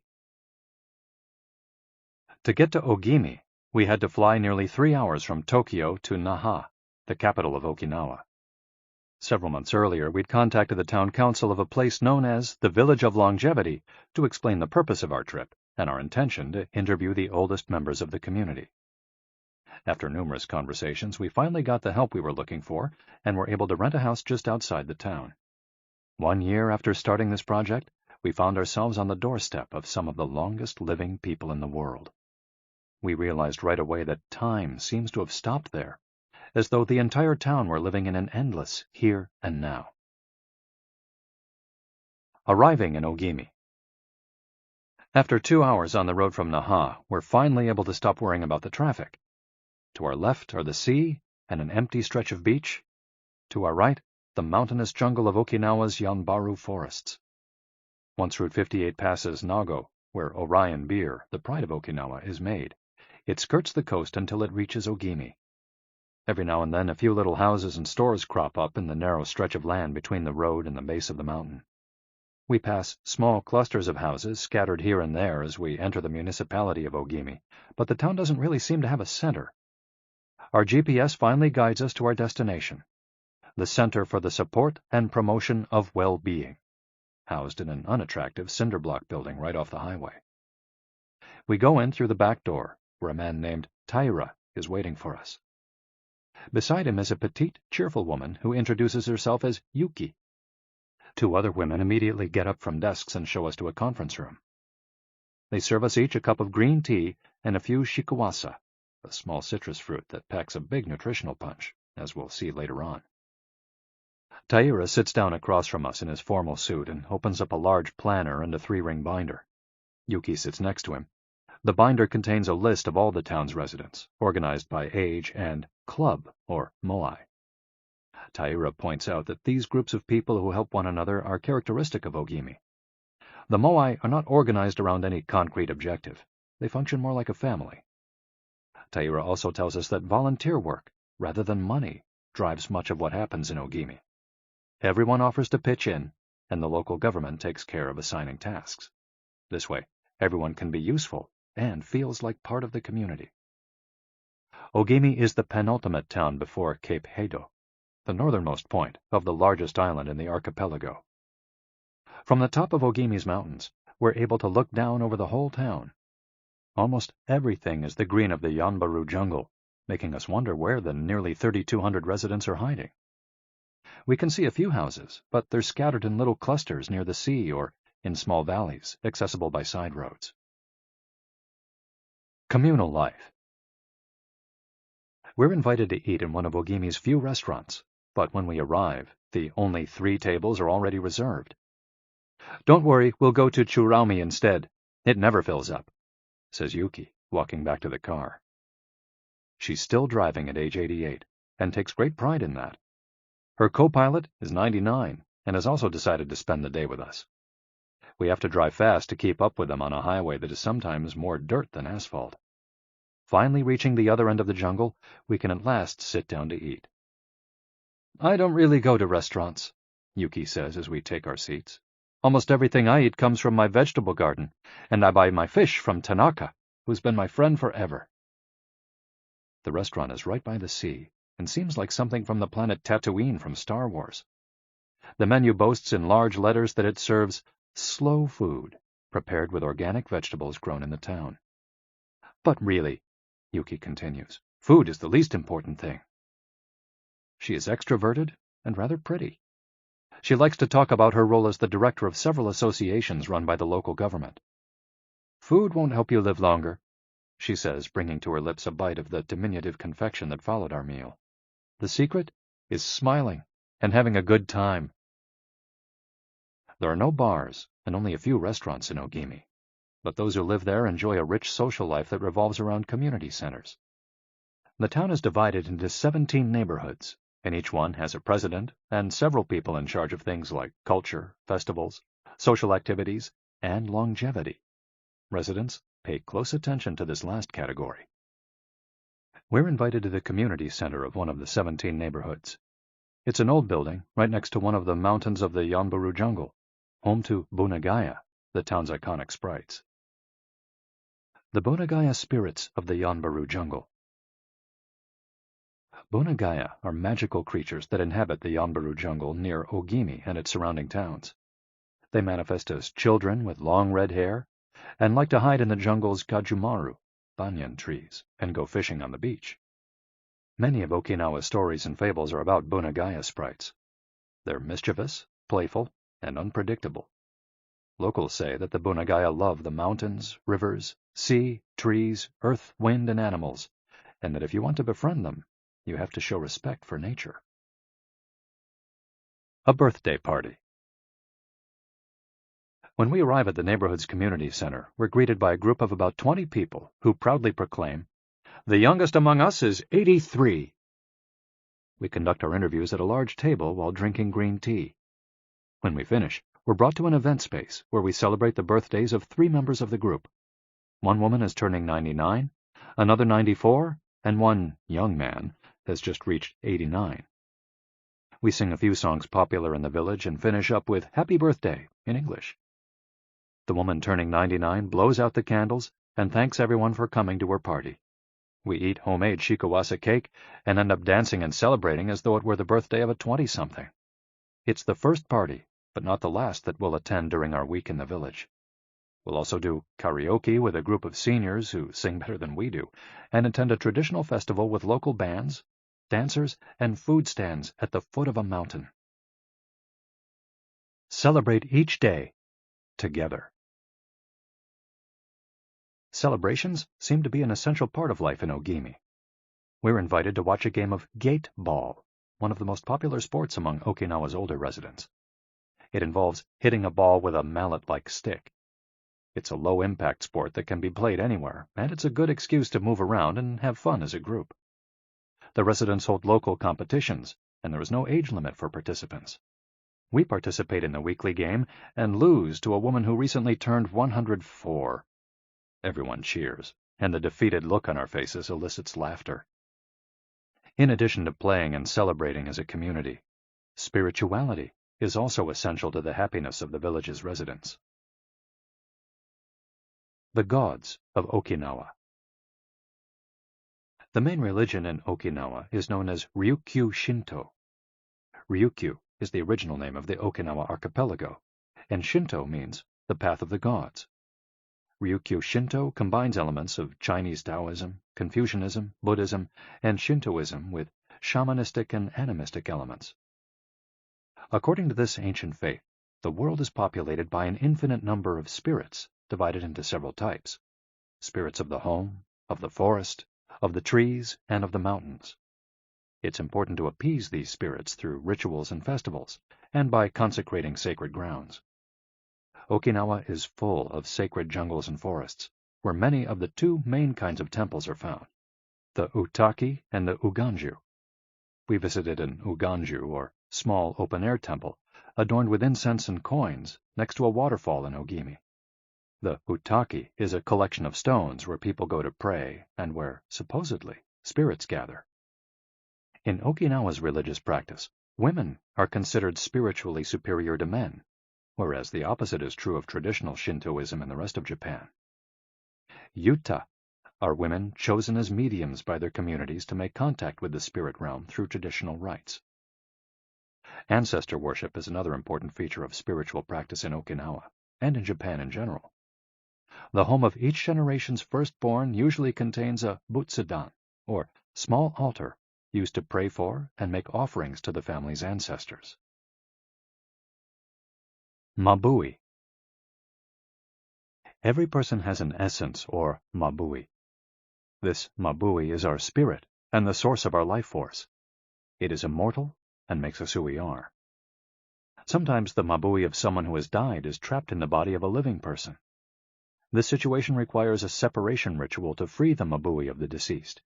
It often happens when a person dies suddenly, especially at a young age, and his or her mabui does not want to move on to the realm of the dead. A mabui can also be passed from person to person by physical contact. A grandmother who leaves her granddaughter a ring transfers a part of her mabui to her. Photographs can also be a medium for passing mabui among people. The older, the stronger. Looking back, our days in Ogimi were intense but relaxed, sort of like the lifestyle of the locals, who always seemed to be busy with important tasks, but who, upon closer inspection, did everything with a sense of calm. They were always pursuing their Ikigai, but they were never in a rush.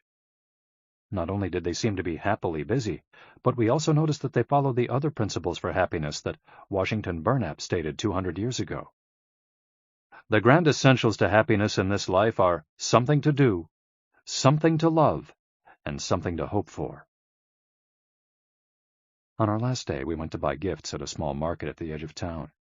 The only things sold there are local vegetables, green tea, and shikawasa juice, along with bottles of water from a spring hidden in the Yanburu forests, bearing labels that read, "Longevity Water." We bought ourselves some of this longevity water and drank it in the parking lot, looking out over the sea and hoping that the little bottles that promised a magic elixir would bring us health and long life, and would help us find our own Ikigai.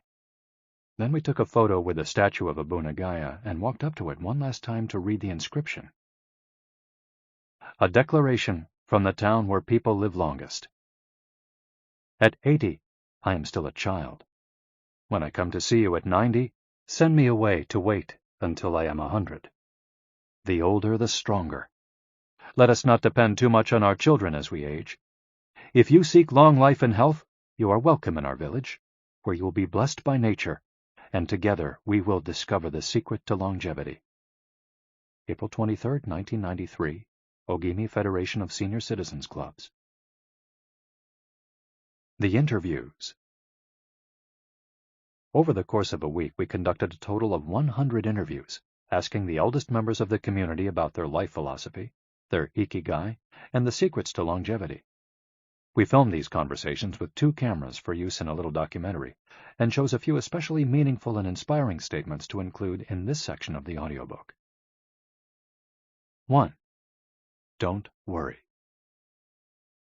The secret to a long life is not to worry, and to keep your heart young. Don't let it grow old. Open your heart to people with a nice smile on your face. If you smile and open your heart, your grandchildren and everyone else will want to see you. The best way to avoid anxiety is to go out in the street and say hello to people. I do it every day. I go out there and say, "Hello," and "See you later." Then I go home and care for my vegetable garden. In the afternoon, I spend time with friends. Here, everyone gets along. We try not to cause problems.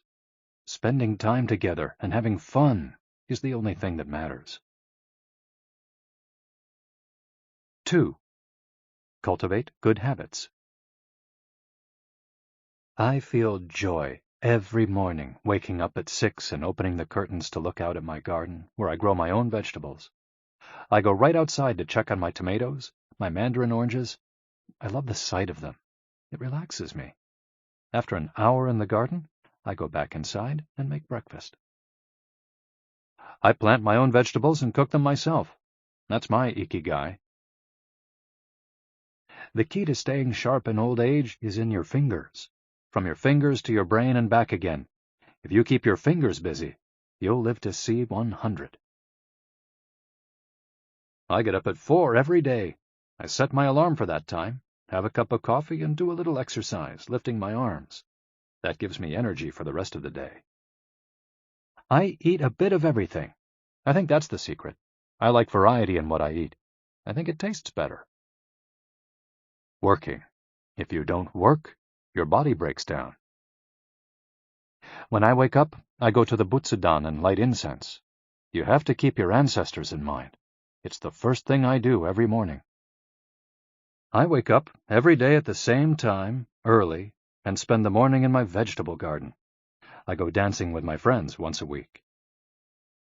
I do exercise every day, and every morning I go for a little walk.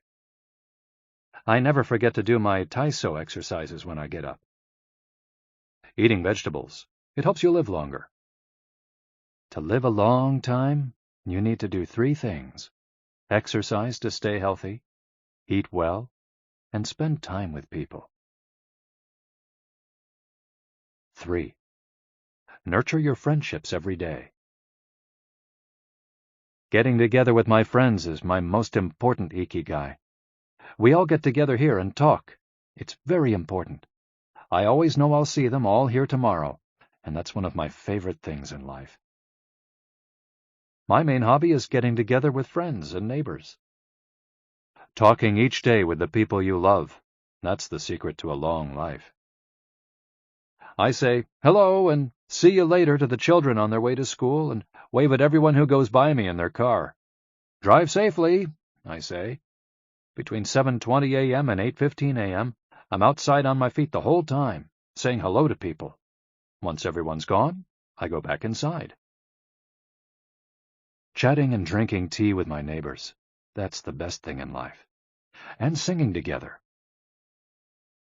I wake up at 5 every morning, leave the house, and walk to the sea. Then I go to a friend's house and we have tea together.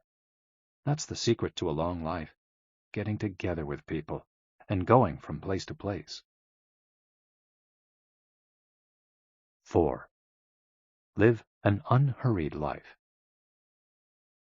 My secret to a long life is always saying to myself, slow down and relax. You live much longer if you're not in a hurry. I make things with wicker. That's my Ikigai. The first thing I do when I wake up is pray. Then I do my exercises and eat breakfast. At 7, I calmly start working on my wicker. When I get tired at 5, I go visit my friends. Doing many different things every day. Always staying busy, but doing one thing at a time without getting overwhelmed. The secret to long life is going to bed early, waking up early, and going for a walk. Living peacefully and enjoying the little things. Getting along with your friends. Spring, summer, fall, winter. Enjoying each season happily. 5. Be optimistic. Every day I say to myself, today will be full of health and energy. Live it to the fullest.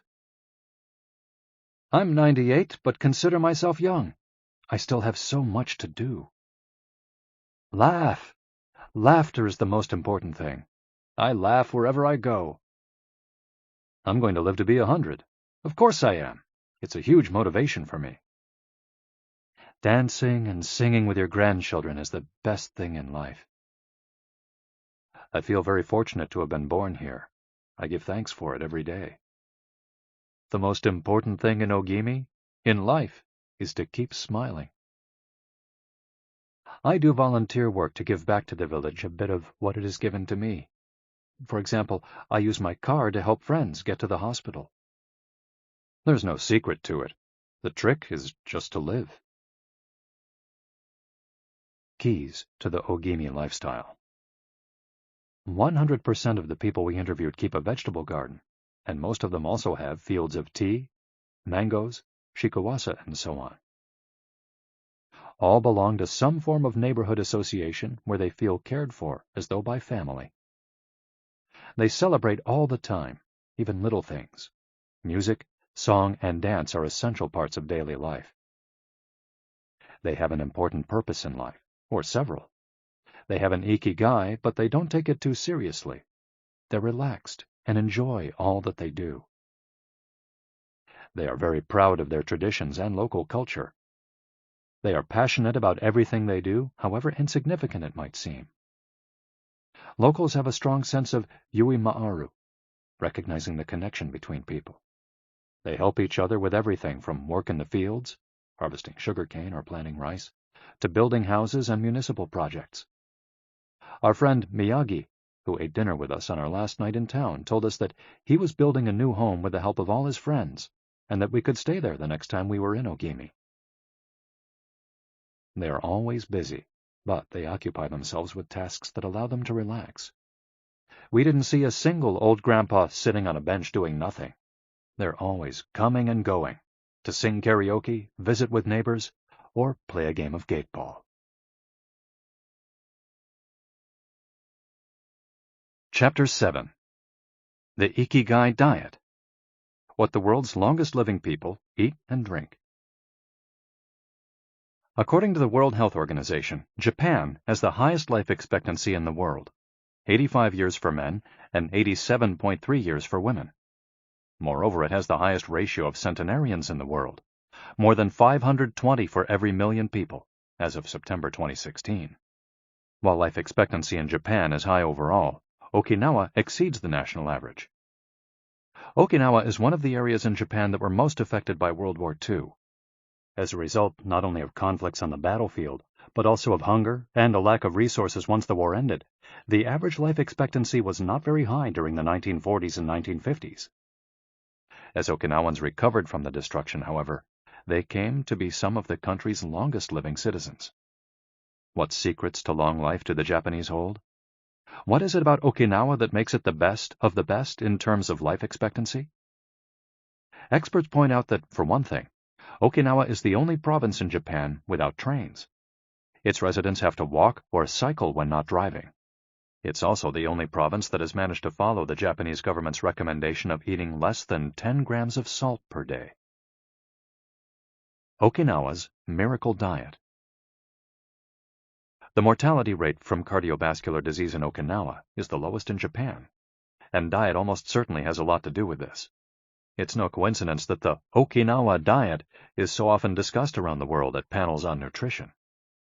The most concrete and widely cited data on diet in Okinawa came from studies by Makoto Suzuki, a cardiologist at the University of Ryukyus, who has published more than 700 scientific articles on nutrition and aging in Okinawa since 1970. Bradley J. Wilcox and D. Craig Wilcox joined Makoto Suzuki's research team and published a book considered the Bible on the subject, The Okinawa Program. They reached the following conclusions. Locals eat a wide variety of foods, especially vegetables. Variety seems to be key. A study of Okinawa's centenarians showed that they ate 206 different foods, including spices, on a regular basis. They ate an average of 18 different foods each day, a striking contrast to the nutritional poverty of our fast food culture. They eat at least 5 servings of fruits and vegetables every day. At least 7 types of fruits and vegetables are consumed by Okinawans on a daily basis. The easiest way to check if there's enough variety on your table is to make sure you're eating the rainbow, a table featuring red peppers, carrots, spinach, Cauliflower and eggplant, for example, offers great color and variety. Vegetables, potatoes, legumes, and soy products, such as tofu, are the staples of an Okinawan's diet. More than 30% of their daily calories come from vegetables. Grains are the foundation of their diet. Japanese people eat white rice every day, sometimes adding noodles. Rice is the primary food in Okinawa as well. They rarely eat sugar. And if they do, it's cane sugar. We drove through several sugarcane fields every morning on our way to Ogimi, and even drank a glass of cane juice at Nakijin Castle. Beside the stall selling the juice was a sign describing the anti-carcinogenic benefits of sugarcane. In addition to these basic dietary principles, Okinawans eat fish an average of 3 times per week. Unlike in other parts of Japan, the most frequently consumed meat is pork, though locals eat it only once or twice per week. Along these lines, Makoto Suzuki's studies indicate the following. Okinawans consume, in general, 1/3 as much sugar as the rest of Japan's population, which means that sweets and chocolate are much less a part of their diet. They also eat practically half as much salt as the rest of Japan, 7 grams per day compared to an average of 12. They consume fewer calories, an average of 1,785 per day, compared to 2,068 in the rest of Japan. In fact, low caloric intake is common among the 5 blue zones. Hara-hachi-bu. This brings us back to the 80% rule we mentioned in the first chapter, a concept known in Japanese as hara-hachi-bu. It's easy to do. When you notice you're almost full but could have a little more, just stop eating. One easy way to start applying the concept of hara-hachi-bu is to skip dessert, or to reduce portion size.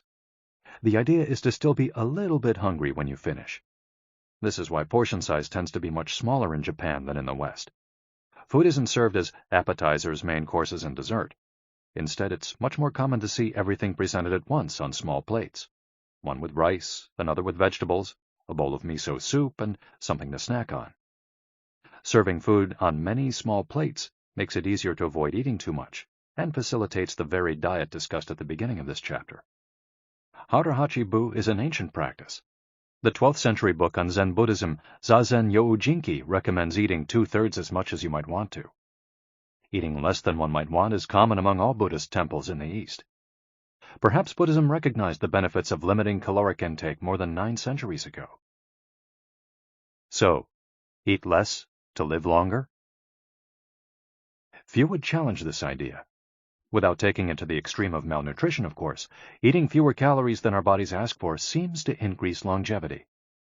The key to staying healthy while consuming fewer calories is eating foods with a high nutritional value, especially superfoods, and avoiding those that add to our overall caloric intake but offer little to no nutritional value. The calorie restriction we've been discussing is one of the most effective ways to add years to your life. If the body regularly consumes enough or too many calories, it gets lethargic and starts to wear down, expending significant energy on digestion alone. Another benefit of calorie restriction is that it reduces levels of IGF-1, insulin-like growth factor 1, in the body. IGF-1 is a protein that plays a significant role in the aging process. It seems that one of the reasons humans and animals age is an excess of this protein in their blood.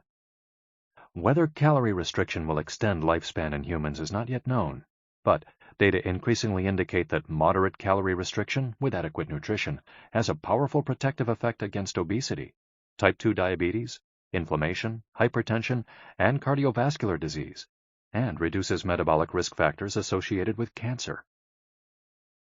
An alternative to following the 80% rule on a daily basis is to fast for 1 or 2 days each week. The 5-2, or fasting diet, recommends 2 days of fasting, consuming fewer than 500 calories every week, and eating normally on the other 5 days.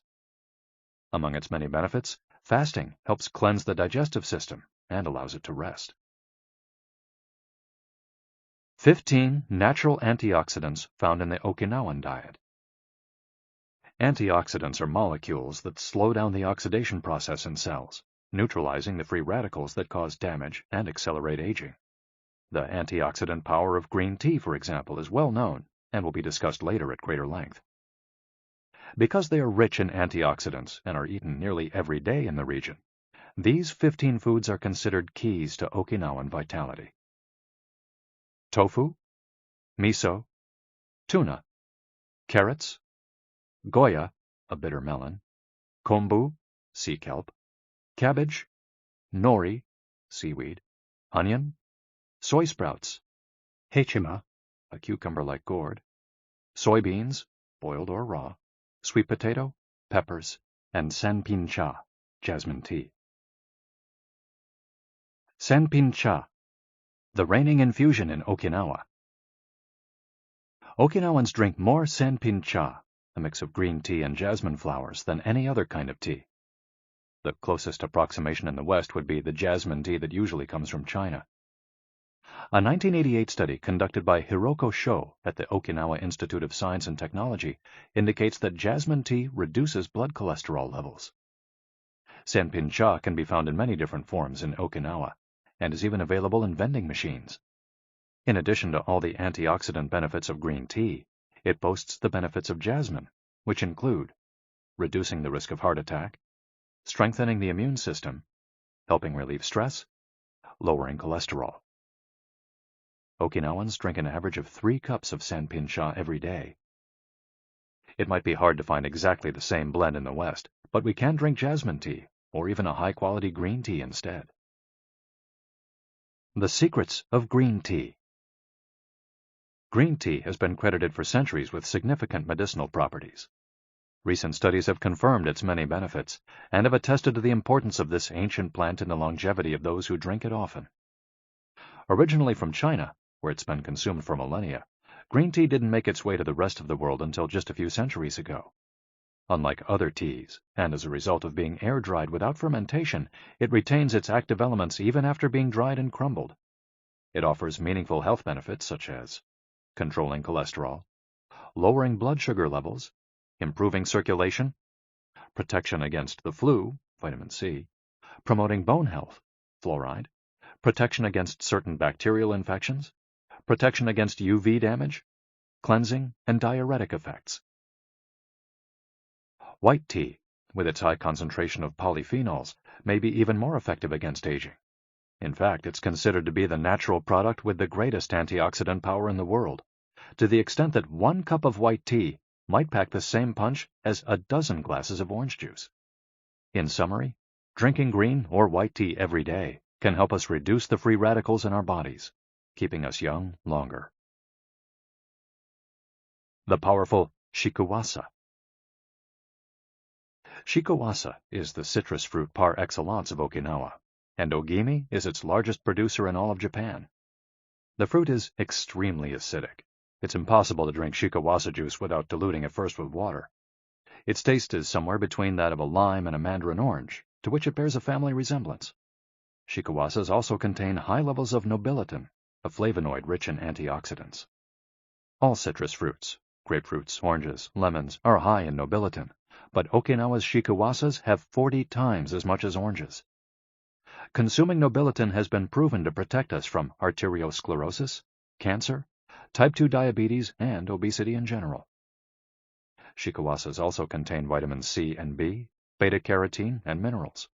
They're used in many traditional dishes and to add flavor to food, and are squeezed to make juice. While conducting research at the birthday parties of the town's grandparents, we were served shikuwasa cake. The antioxidant canon for Westerners. In 2010, the UK's Daily Mirror published a list of foods recommended by experts to combat aging. Among these foods readily available in the West are vegetables, such as broccoli and chard, for their high concentration of water, minerals, and fiber. Oily fish, such as salmon, mackerel, tuna, and sardines, for all the antioxidants in their fat. Fruits, such as citrus, strawberries, and apricots. They're an excellent source of vitamins and help eliminate toxins from the body. Berries, such as blueberries and goji berries. They're rich in phytochemical antioxidants. Dried fruits, which contain vitamins and antioxidants and give you energy. Grains, such as oats and wheat, which give you energy and contain minerals. Olive oil, for its antioxidant effects that show in your skin. red wine, in moderation, for its antioxidant and vasodilatory properties. Foods that should be eliminated are refined sugar and grains, processed baked goods, and prepared foods, along with cow's milk and all its derivatives. Following this diet will help you feel younger and slow the process of premature aging. Chapter 8. Gentle Movements, Longer Life. Exercises from the East that promote health and longevity. Studies from the Blue Zone suggest that the people who live the longest are not the ones who do the most exercise, but rather the ones who move the most. When we visited Ogimi, the village of longevity, we discovered that even people over 80 and 90 years old are still highly active. They don't stay at home looking out the window or reading the newspaper. Ogimi's residents walk a lot, do karaoke with their neighbors, get up early in the morning, and as soon as they've had breakfast, or even before, head outside to weed their gardens. They don't go to the gym or exercise intensely, but they almost never stop moving in the course of their daily routines. As easy as getting out of your chair. Metabolism slows down 90% after 30 minutes of sitting. The enzymes that move the bad fat from your arteries to your muscles, where it can get burned off, slow down. And after 2 hours, good cholesterol drops 20%. Just getting up for 5 minutes is going to get things going again. These things are so simple they're almost stupid, says Gavin Bradley in a 2015 interview with Bridget Schulte for The Washington Post. Bradley is one of the preeminent experts on the subject, and the director of an international organization dedicated to building awareness of how detrimental sitting all the time can be to our health. If we live in a city, we might find it hard to move in natural and healthy ways every day, but we can turn to exercises that have proven for centuries to be good for the body. The Eastern disciplines for bringing body, mind, and soul into balance have become quite popular in the West, but in their countries of origin, they've been used for ages to promote health. Yoga, originally from India, though very popular in Japan, and China's Qigong and Tai Chi, among other disciplines, seek to create harmony between a person's body and mind, so they can face the world with strength, joy, and serenity. They're touted as elixirs of youth, and science has endorsed the claim. These gentle exercises offer extraordinary health benefits, and are particularly appropriate for older individuals who have a harder time staying fit. Tai Chi has been shown, among other things, to slow the development of osteoporosis and Parkinson's disease, to increase circulation, and to improve muscle tone and flexibility. Its emotional benefits are just as important. It's a great shield against stress and depression. You don't need to go to the gym for an hour every day or run marathons. As Japanese centenarians show us, all you need is to add movement to your day. Practicing any of these Eastern disciplines on a regular basis is a great way to do so. An added benefit is that they all have well-defined steps, and as we heard in Chapter 4, disciplines with clear rules are good for flow. If you don't like any of these disciplines, feel free to choose a practice that you love and that makes you move. Following, we'll take a look at some of the practices that promote health and longevity. But first, a little appetizer, a singularly Japanese exercise for starting your day. Radio Taiso. This morning warm-up has been around since before World War II. The radio part of its name is from when the instructions for each exercise were transmitted over the radio, but today people usually do these movements while tuned to a television channel or internet video demonstrating the steps. One of the main purposes of doing radio Taiso is to promote a spirit of unity among participants. The exercises are always done in groups, usually in schools before the start of classes, and in businesses before the workday begins. Statistics show that 30% of Japanese practice radio Taiso for a few minutes every morning. But radio Taiso is one thing that almost everyone we interviewed in Ogimi had in common. Even the residents of the nursing home we visited dedicated at least 5 minutes every day to doing it, though some did the exercises from their wheelchairs. We joined them on their daily practice, and we felt refreshed for the rest of the day. When these exercises are done in a group, it's usually on a sports field or in a large reception hall, and typically involves some kind of loudspeaker. The exercises take 5 or 10 minutes, depending on whether you do all or only some of them. They focus on dynamic stretching and increasing joint mobility.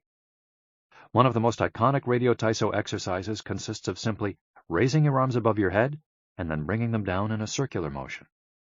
It's a tool to wake up the body, an easy mobility workout that is low in intensity and that focuses on exercising as many joints as possible.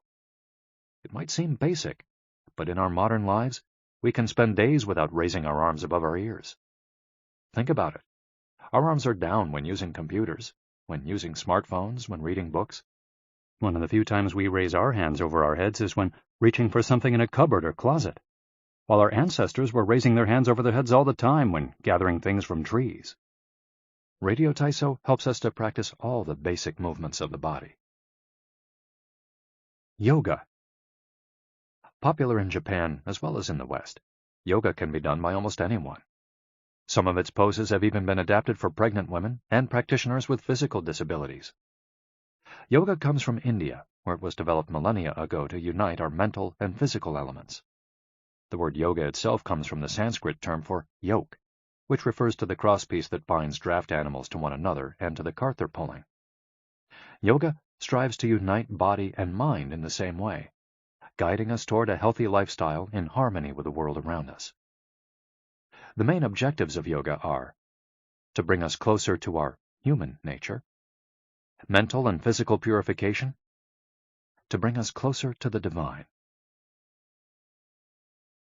Styles of yoga. Though all are oriented towards similar goals, there are many different types of yoga that vary according to the traditions and texts from which they were developed. The differences among them lie, as the masters say, in the path taken to the summit of our best self. Jnana Yoga. The yoga of wisdom, the search for discipline and mental growth. Karma Yoga focuses on action, on tasks and duties that benefit oneself and one's community. Bhakti Yoga, the yoga of devotion and surrender to the divine. Mantra Yoga focuses on the recitation of mantras to reach a state of relaxation. Kundalini Yoga combines diverse steps to reach the desired mental state. Raja Yoga, also known as the royal path, encompasses a range of steps geared toward achieving communion with oneself and others. Hatha Yoga, the most widespread form in the West and Japan, characterized by asanas, or poses, combined in a quest for balance. How to do a sun salutation. The sun salutation is one of the most iconic exercises in Hatha Yoga. To do it, you simply have to follow these 12 basic movements. 1. With your feet together, stand up straight, but keep your muscles relaxed. Exhale. 2. Place the palms of your hands together in front of your chest. From this position, inhale as you raise your arms above your head and bend backwards slightly. 3. Exhale as you bend forward until you touch the ground with the palms of your hands, without bending your knees. 4. Stretch one leg back to touch the floor with the tips of your toes. Inhale. 5. Bring the other leg back, keeping your legs and arms straight as you hold your breath.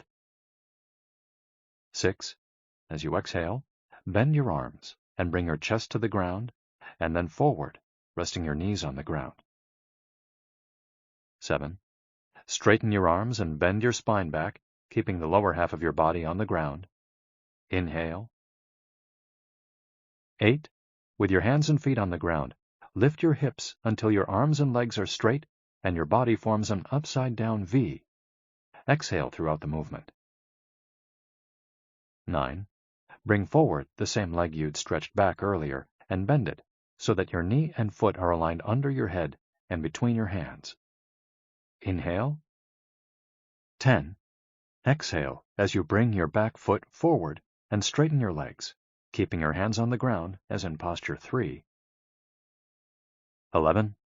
Bring your arms above your head with your palms together and bend backwards slightly as you did in posture 2 while you inhale. 12. Lower your arms to their initial position in mountain pose while you exhale. You've just greeted the sun. Now you're ready to have a fantastic day. Tai Chi, also known as Tai Chi Chuan, Tai Chi is a Chinese martial art that can be traced back hundreds of years to Buddhism and Confucianism. It's very popular in Japan, too.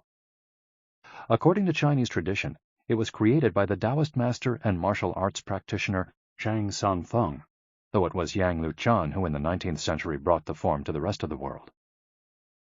Tai Chi was originally a neijia, or internal martial art, meaning its goal was personal growth.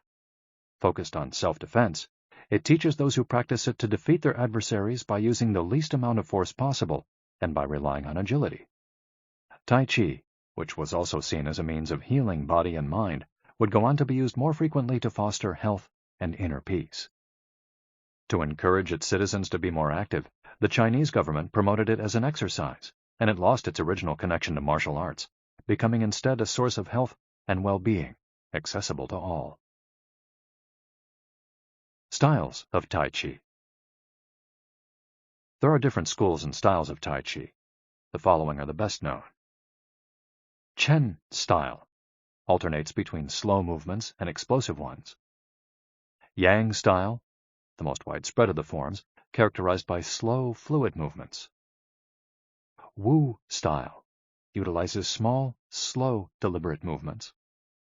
Hao style, centered on internal movements, with almost microscopic external movements, one of the least practiced forms of Tai Chi, even in China. Despite their differences, these styles all have the same objectives. 1. To control movement through stillness. 2. To overcome force through finesse. 3. To move second and arrive first. 4. To know yourself and your opponent. The 10 basic principles of Tai Chi. According to the master Yang Chongfu, the correct practice of Tai Chi follows 10 basic principles. 1. Elevate the crown of your head and focus all your energy there. 2. Tighten your chest and expand your back to lighten your lower body. 3. Relax your waist and let it guide your body. 4. Learn to differentiate between heaviness and lightness, knowing how your weight is distributed. 5. Relax the shoulders to allow free movement of the arms and promote the flow of energy. 6. Value the agility of the mind over the strength of the body. 7. Unify the upper and lower body so they act in concert. 8. Unify the internal and the external to synchronize mind, body, and breath. 9. Do not break the flow of your movement. Maintain fluidity and harmony. 10. Look for stillness in movement. An active body leads to a calm mind. Imitating clouds. One of the best-known movements in Tai Chi consists of following the form of clouds in an exercise called wave hands like clouds. Here are the steps. 1. Extend your arms in front of you with your palms down. 2. Turn your palms to face in, as though you were hugging a tree trunk. 3. Open your arms out to the side. 4. Bring the left arm up and center, and the right arm down and center. 5. Trace the shape of a ball in front of your body. 6. Turn your left palm toward your face. 7. Shift your weight to your left foot and pivot from your hip toward that side, while your eyes follow the movement of your hand. 8. Bring your left hand to your waist and your right hand in front of your face. 9. Shift your weight to your right foot. 10. Pivot toward your right, looking at your raised right hand the entire time. 11. Repeat this movement fluidly, shifting your weight from one foot to the other as you reposition your hands. 12.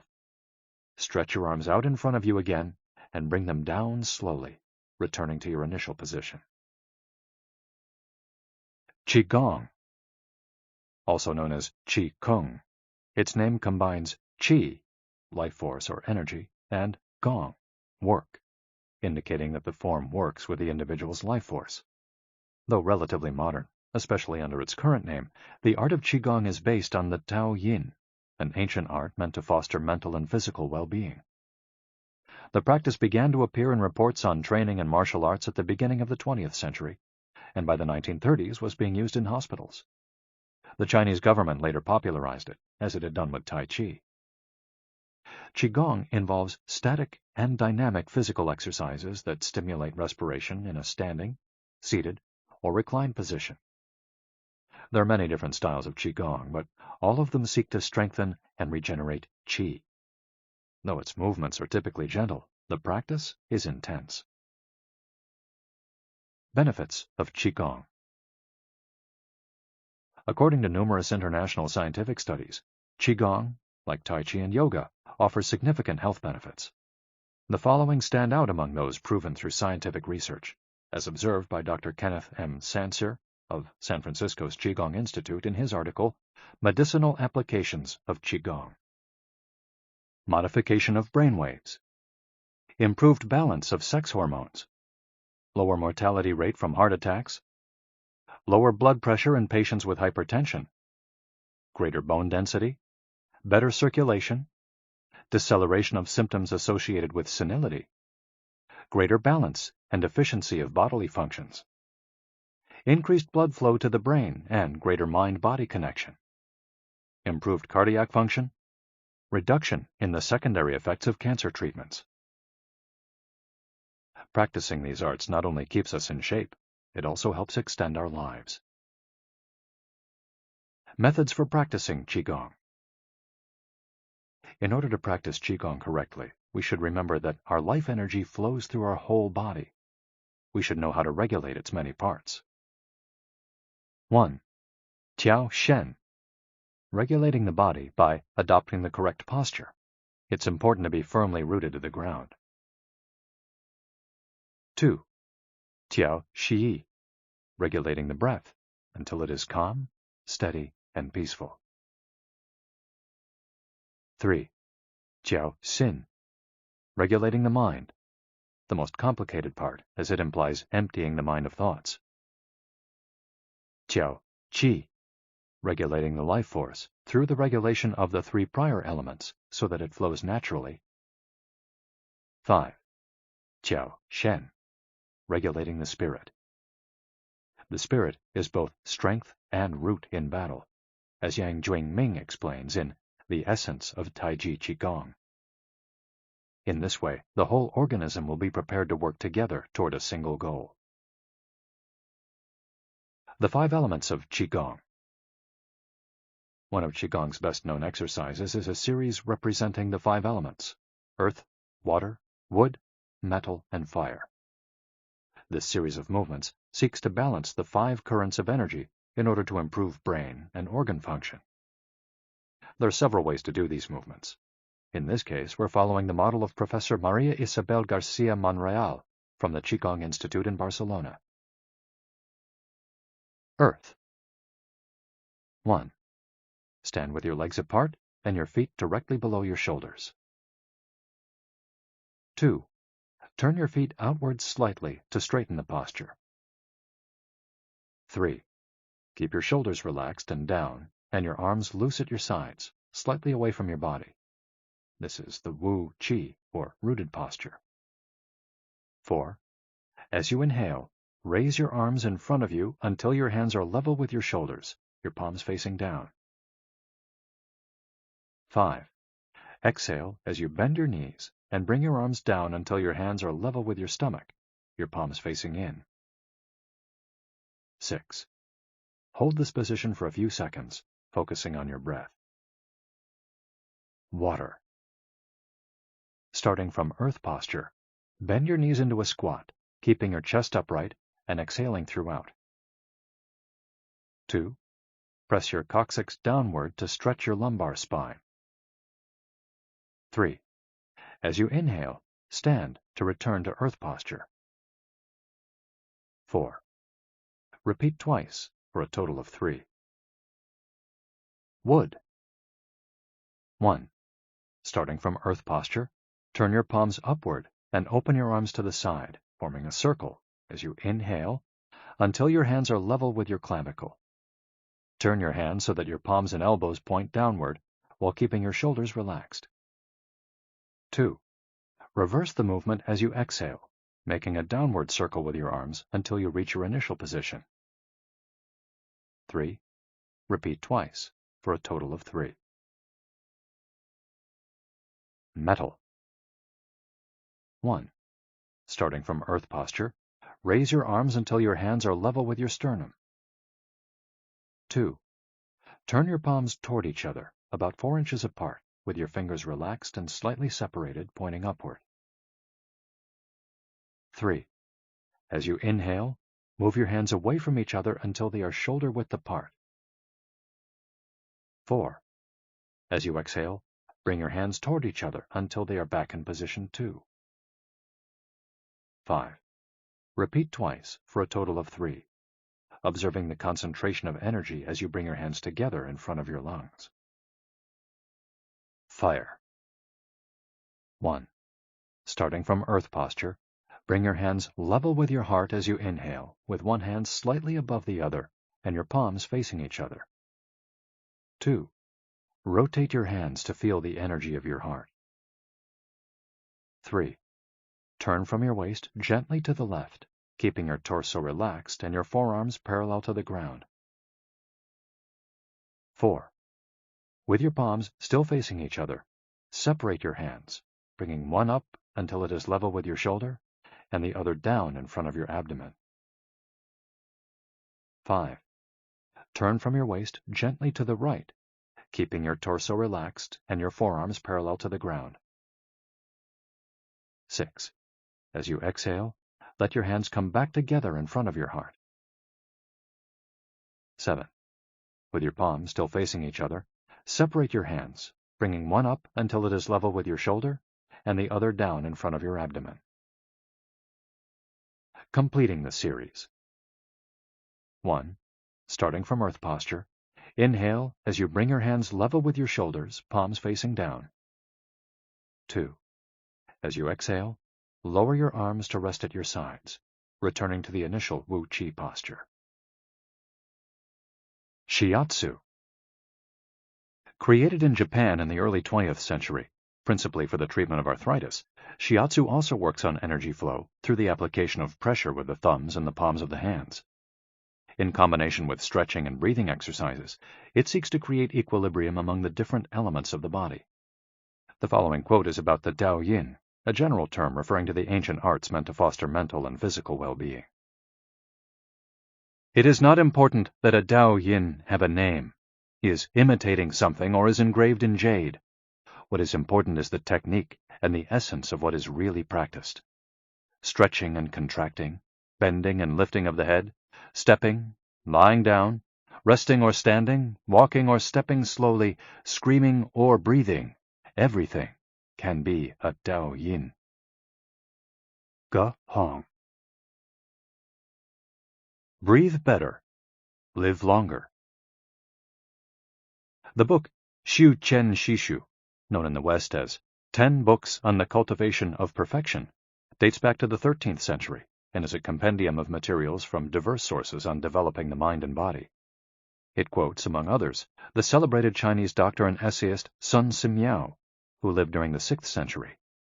Sun Simiao was a proponent of a technique called the 6 healing sounds, which involves the coordination of movement, breathing, and pronouncing sounds with the purpose of bringing our souls to a place of calm. The 6 sounds are XU, pronounced like shh, with a deep sigh, which is associated with the liver. HE, pronounced like her, with a yawn, which is associated with the heart. SI, pronounced like sir, with a slow exhale, which is associated with the lungs.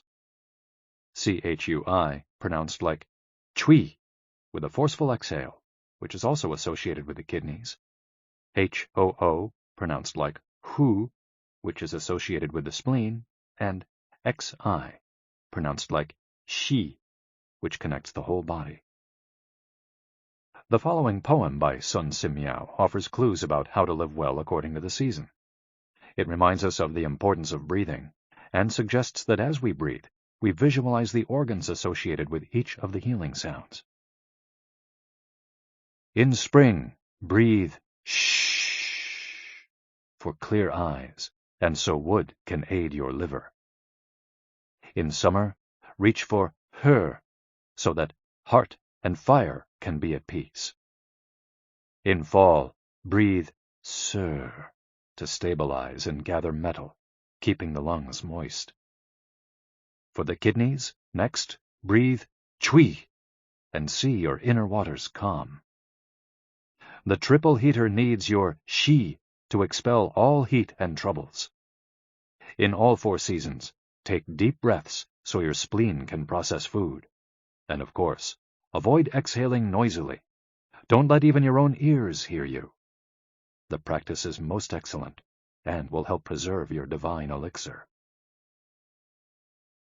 It might feel confusing to be presented with all the Eastern traditions we've introduced in this chapter.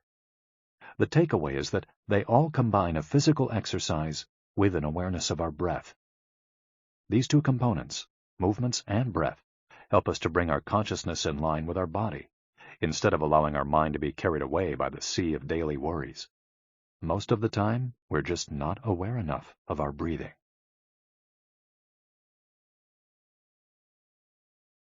Chapter 9. Resilience and Wabi-sabi. How to face life's challenges without letting stress and worry age you. What is resilience? One thing that everyone with a clearly defined Ikigai has in common is that they pursue their passion no matter what. They never give up, even when the cards seem stacked against them or they face one hurdle after another. We're talking about resilience, a concept that's become influential among psychologists. But resilience isn't just the ability to persevere. As we'll hear in this chapter, it's also an outlook we can cultivate to stay focused on the important things in life, rather than what is most urgent, and keep ourselves from being carried away by negative emotions. In the final section of the chapter, we'll explore techniques that go beyond resilience to cultivate anti-fragility. Sooner or later, we all have to face difficult moments, and the way we do this can make a huge difference to our quality of life. Proper training for our mind, body, and emotional resilience is essential for confronting life's ups and downs. Nana Korobiya Oki. Fall 7 times. Rise 8. Japanese proverb. Resilience is our ability to deal with setbacks. The more resilient we are, the easier it will be to pick ourselves up and get back to what gives meaning to our lives. Resilient people know how to stay focused on their objectives, on what matters, without giving in to discouragement. Their flexibility is the source of their strength. They know how to adapt to change and to reversals of fortune. They concentrate on the things they can control and don't worry about those they can't. In the words of the famous Serenity Prayer by Reinhold Niebuhr, God, give us grace to accept with serenity the things that cannot be changed, courage to change the things which should be changed, and the wisdom to distinguish the one from the other. Emotional resilience through Buddhism and Stoicism. Siddhartha Gautama, Buddha, was born a prince of Kapilavastu, Nepal, and grew up in a palace, surrounded by riches. At 16, he married and had a child. Not satisfied by his family's wealth, at 29, he decided to try a different lifestyle and ran away from the palace to live as an ascetic. But it wasn't asceticism that he was looking for. It didn't offer the happiness and well-being he sought. Neither wealth nor extreme asceticism worked for him. He realized that a wise person should not ignore life's pleasures. A wise person can live with these pleasures, but should always remain conscious of how easy it is to be enslaved by them. Zeno of Citium began his studies with the Cynics. The Cynics also led ascetic lives, leaving behind all earthly pleasures. They lived in the street, and the only thing they owned was the clothing on their backs. Seeing that cynicism did not give him a sense of well-being, Zeno abandoned its teachings to found the school of Stoicism, which centers on the idea that there is nothing wrong with enjoying life's pleasures as long as they do not take control of your life as you enjoy them. You have to be prepared for those pleasures to disappear. The goal is not to eliminate all feelings and pleasures from our lives, as in cynicism, but to eliminate negative emotions. Since their inception, one of the objectives of both Buddhism and Stoicism has been to control pleasure, emotions, and desires. Though the philosophies are very different, both aim to curb our ego and control our negative emotions. Both Stoicism and Buddhism are, at their roots, methods for practicing well-being. According to Stoicism, our pleasures and desires are not the problem. We can enjoy them as long as they don't take control of us. The Stoics viewed those who were able to control their emotions as virtuous. What's the worst thing that could happen? We finally land our dream job, but after a little while we're already hunting for a better one. We win the lottery and buy a nice car, but then decide we can't live without a sailboat. We finally win the heart of the man or woman we've been pining for, and suddenly we find we have a wandering eye. People can be insatiable. The Stoics believe that these kinds of desires and ambitions are not worth pursuing. The objective of the virtuous person is to reach a state of tranquility, apatheia, the absence of negative feelings such as anxiety, fear, shame, vanity, and anger, and the presence of positive feelings such as happiness, love, serenity, and gratitude. In order to keep their minds virtuous, the Stoics practiced something like negative visualization. They imagined the worst thing that could happen in order to be prepared if certain privileges and pleasures were taken from them. To practice negative visualization, we have to reflect on negative events, but without worrying about them. Seneca, one of the richest men in ancient Rome, lived a life of luxury, but was, nonetheless, an active Stoic. He recommended practicing negative visualization every night before falling asleep. In fact, he not only imagined these negative situations, he actually put them into practice. For example, by living for a week without servants, or the food and drink he was used to as a wealthy man. As a result, he was able to answer the question, what's the worst thing that could happen? Meditating for healthier emotions. In addition to negative visualization and not giving in to negative emotions, another central tenet of Stoicism is knowing what we can control and what we can't, as we see in the Serenity Prayer. Worrying about things that are beyond our control accomplishes nothing. We should have a clear sense of what we can change and what we can't, which in turn will allow us to resist giving in to negative emotions. In the words of Epictetus, it's not what happens to you, but how you react that matters. In Zen Buddhism, meditation is a way to become aware of our desires and emotions, and thereby free ourselves from them. It's not simply a question of keeping the mind free of thoughts, but instead involves observing our thoughts and emotions as they appear, without getting carried away by them. In this way, we train our minds not to get swept up in anger, jealousy, or resentment. One of the most commonly used mantras in Buddhism focuses on controlling negative emotions. Om Mani Padme Hum, in which Om is the generosity that purifies the ego, Ma is the ethics that purifies jealousy, Ni is the patience that purifies passion and desire, Pad is the precision that purifies bias, Me is the surrender that purifies greed, and Hum is the wisdom that purifies hatred. The here and now and the impermanence of things. Another key to cultivating resilience is knowing in which time to live. Both Buddhism and Stoicism remind us that the present is all that exists, and it is the only thing we can control. Instead of worrying about the past or the future, we should appreciate things just as they are in the moment, in the now. The only moment in which you can be truly alive is the present moment, observes the Buddhist monk Thich Nhat Hanh. In addition to living in the here and now, the Stoics recommend reflecting on the impermanence of the things around us. The Roman Emperor Marcus Aurelius said that the things we love are like the leaves of a tree. They can fall at any moment with a gust of wind.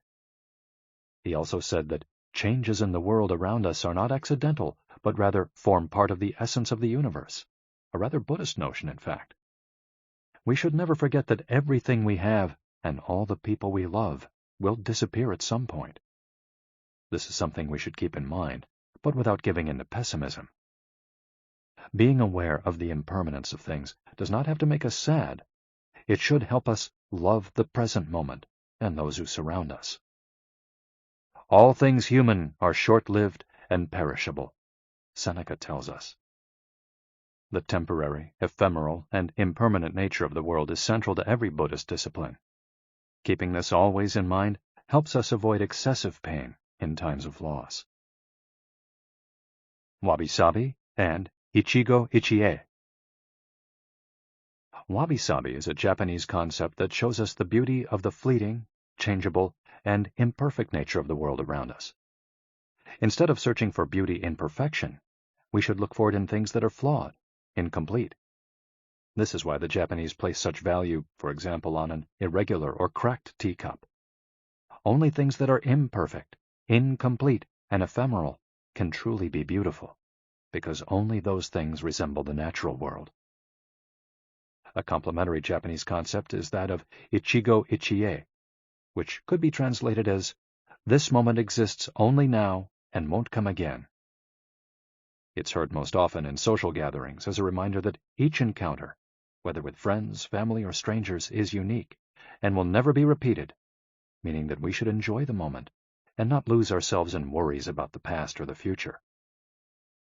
The concept is commonly used in tea ceremonies, Zen meditation, and Japanese martial arts, all of which place emphasis on being present in the moment. In the West, we've grown accustomed to the permanence of the stone buildings and cathedrals of Europe, which sometimes gives us the sense that nothing changes, making us forget about the passage of time. Greco-Roman architecture adores symmetry, sharp lines, imposing facades, and buildings and statues of the gods that outlast the centuries. Japanese architecture, on the other hand, doesn't try to be imposing or perfect, because it is built in the spirit of wabi-sabi. The tradition of making structures out of wood presupposes their impermanence and the need for future generations to rebuild them. Japanese culture accepts the fleeting nature of the human being and everything we create. The grand shrine of Ise, for example, has been rebuilt every 20 years for centuries. The most important thing is not to keep the building standing for generations, but to preserve customs and traditions, things that can withstand the passage of time better than structures made by human hands.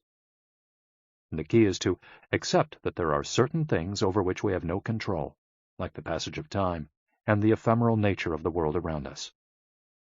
Ichigo-ichie teaches us to focus on the present and enjoy each moment that life brings us. This is why it's so important to find and pursue our Ikigai. Wabi-sabi teaches us to appreciate the beauty of imperfection as an opportunity for growth. Beyond resilience. Anti-fragility.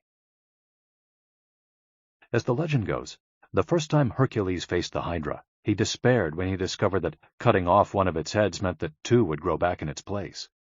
He would never be able to kill the beast if it got stronger with every wound.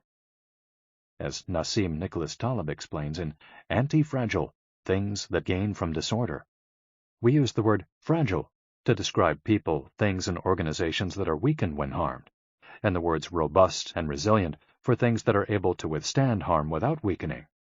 But we don't have a word for things that get stronger when harmed, up to a point.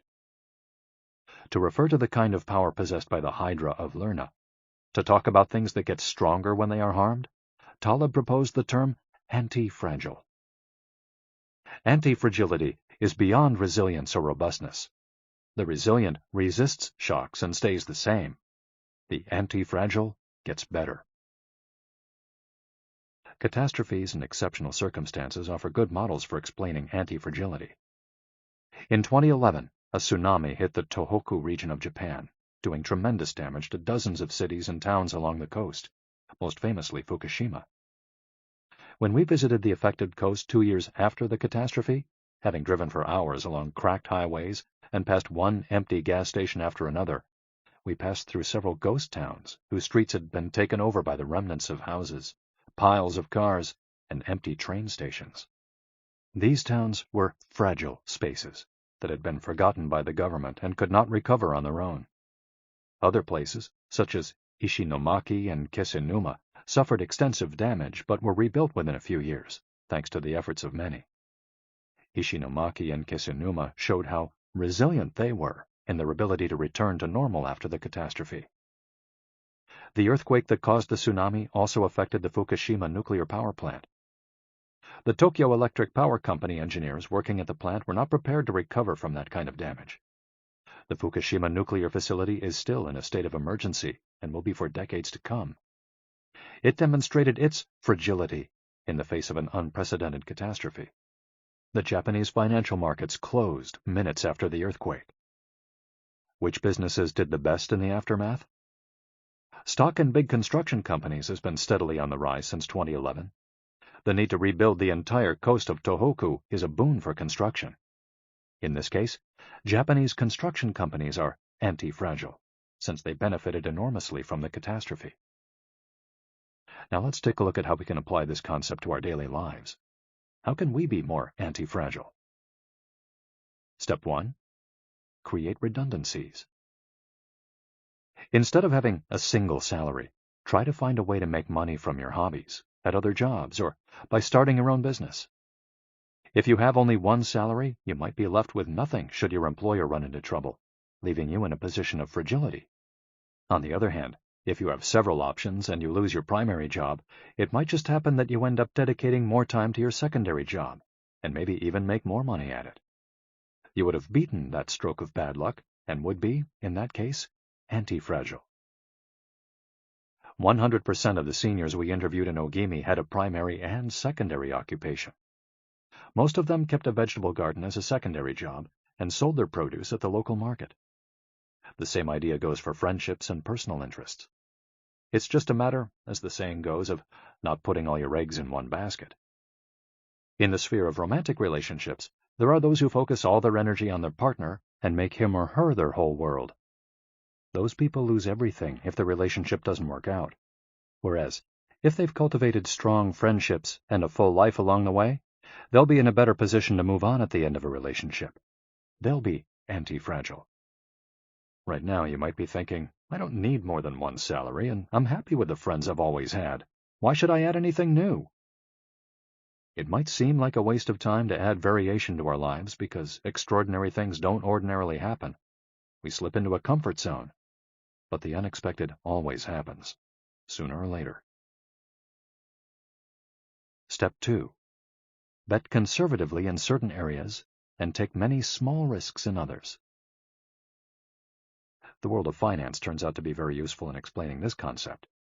If you have $10,000 saved up, you might put $9,000 of that into an index fund or fixed-term deposit and invest the remaining $1,000 in 10 startups with huge growth potential, say $100 in each. One possible scenario is that 3 of the companies fail.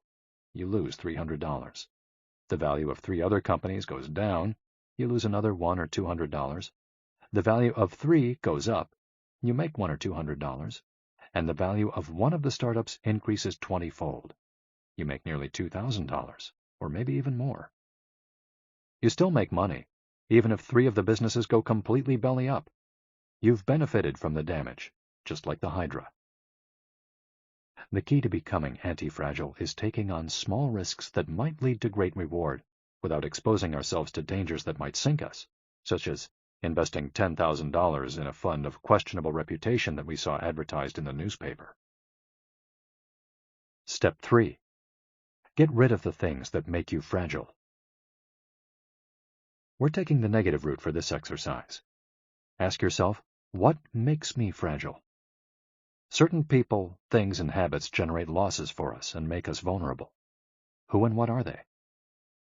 When we make our New Year's resolutions, we tend to emphasize adding new challenges to our lives.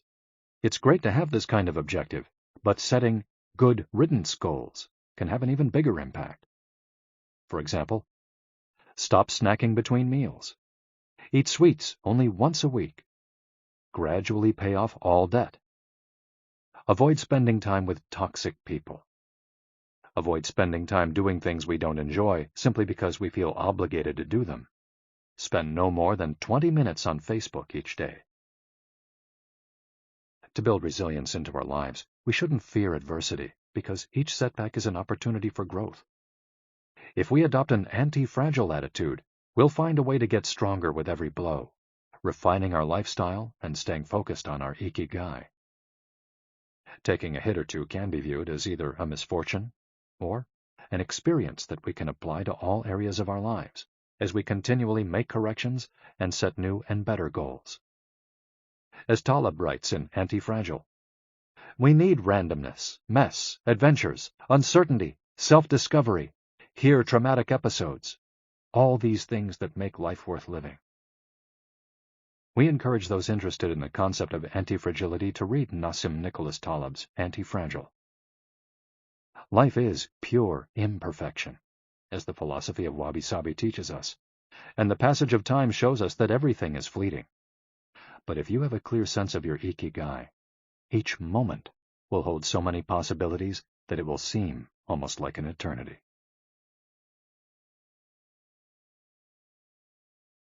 Epilogue. Ikigai, the Art of Living.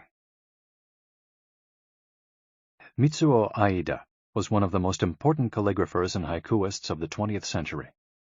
He is yet another example of a Japanese person who dedicated his life to a very specific Ikigai, communicating emotions with 17-syllable poems using a shodo calligraphy brush. Many of Aida's haikus philosophize about the importance of the present moment and the passage of time. One could be translated as, "In the here and now, the only thing in my life is your life." In another poem, Aida writes simply, "Here, now." It is an artwork that seeks to evoke feelings of mono no aware, a melancholy appreciation of the ephemeral. The following poem touches on one of the secrets of bringing Ikigai into our lives. Happiness is always determined by your heart. And one last one, also by Aida, is keep going. Don't change your path. Once you discover your Ikigai, pursuing it and nurturing it every day will bring meaning to your life. The moment your life has this purpose, you will achieve a happy state of flow in all you do, like the calligrapher at his canvas, or the chef who, after half a century, still prepares sushi for his patrons with love. Conclusion. Our Ikigai is different for all of us, but one thing we have in common is that we're all searching for meaning. When we spend our days feeling connected to what is meaningful to us, we live more fully. When we lose the connection, we feel despair. Modern life estranges us more and more from our true nature, making it very easy for us to lead lives lacking in meaning. Powerful forces and incentives, money, power, attention, success, distract us on a daily basis. Don't let them take over your life. Our intuition and curiosity are very powerful internal compasses to help us connect with our Ikigai.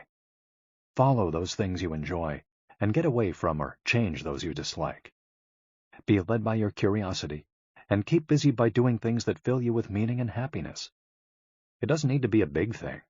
We might find meaning in being good parents or in helping our neighbors.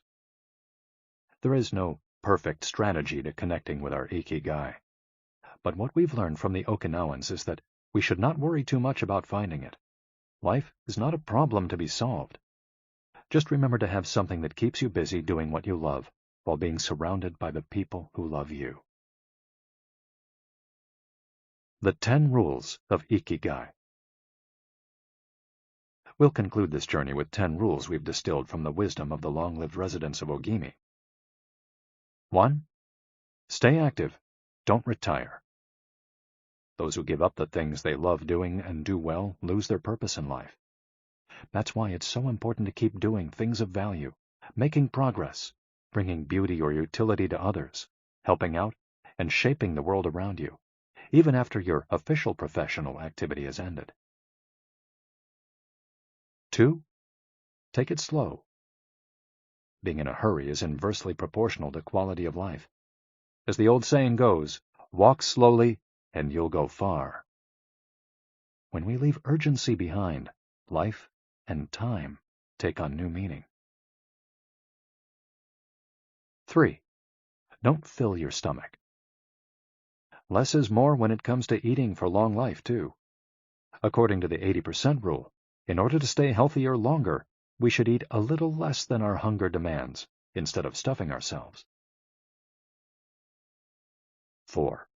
Surround yourself with good friends. Friends are the best medicine. There for confiding worries over a good chat, sharing stories that brighten your day, getting advice, having fun, dreaming, in other words, living. 5. Get in shape for your next birthday. Water moves. It is at its best when it flows fresh and doesn't stagnate. The body you move through life in needs a bit of daily maintenance to keep it running for a long time. Plus, exercise releases hormones that make us feel happy. 6. Smile. A cheerful attitude is not only relaxing, it also helps make friends. It's good to recognize the things that aren't so great, but we should never forget what a privilege it is to be in the here and now, in a world so full of possibilities. 7. Reconnect with nature. Though most people live in cities these days, human beings are made to be part of the natural world. We should return to it often to recharge our batteries. 8. Give thanks.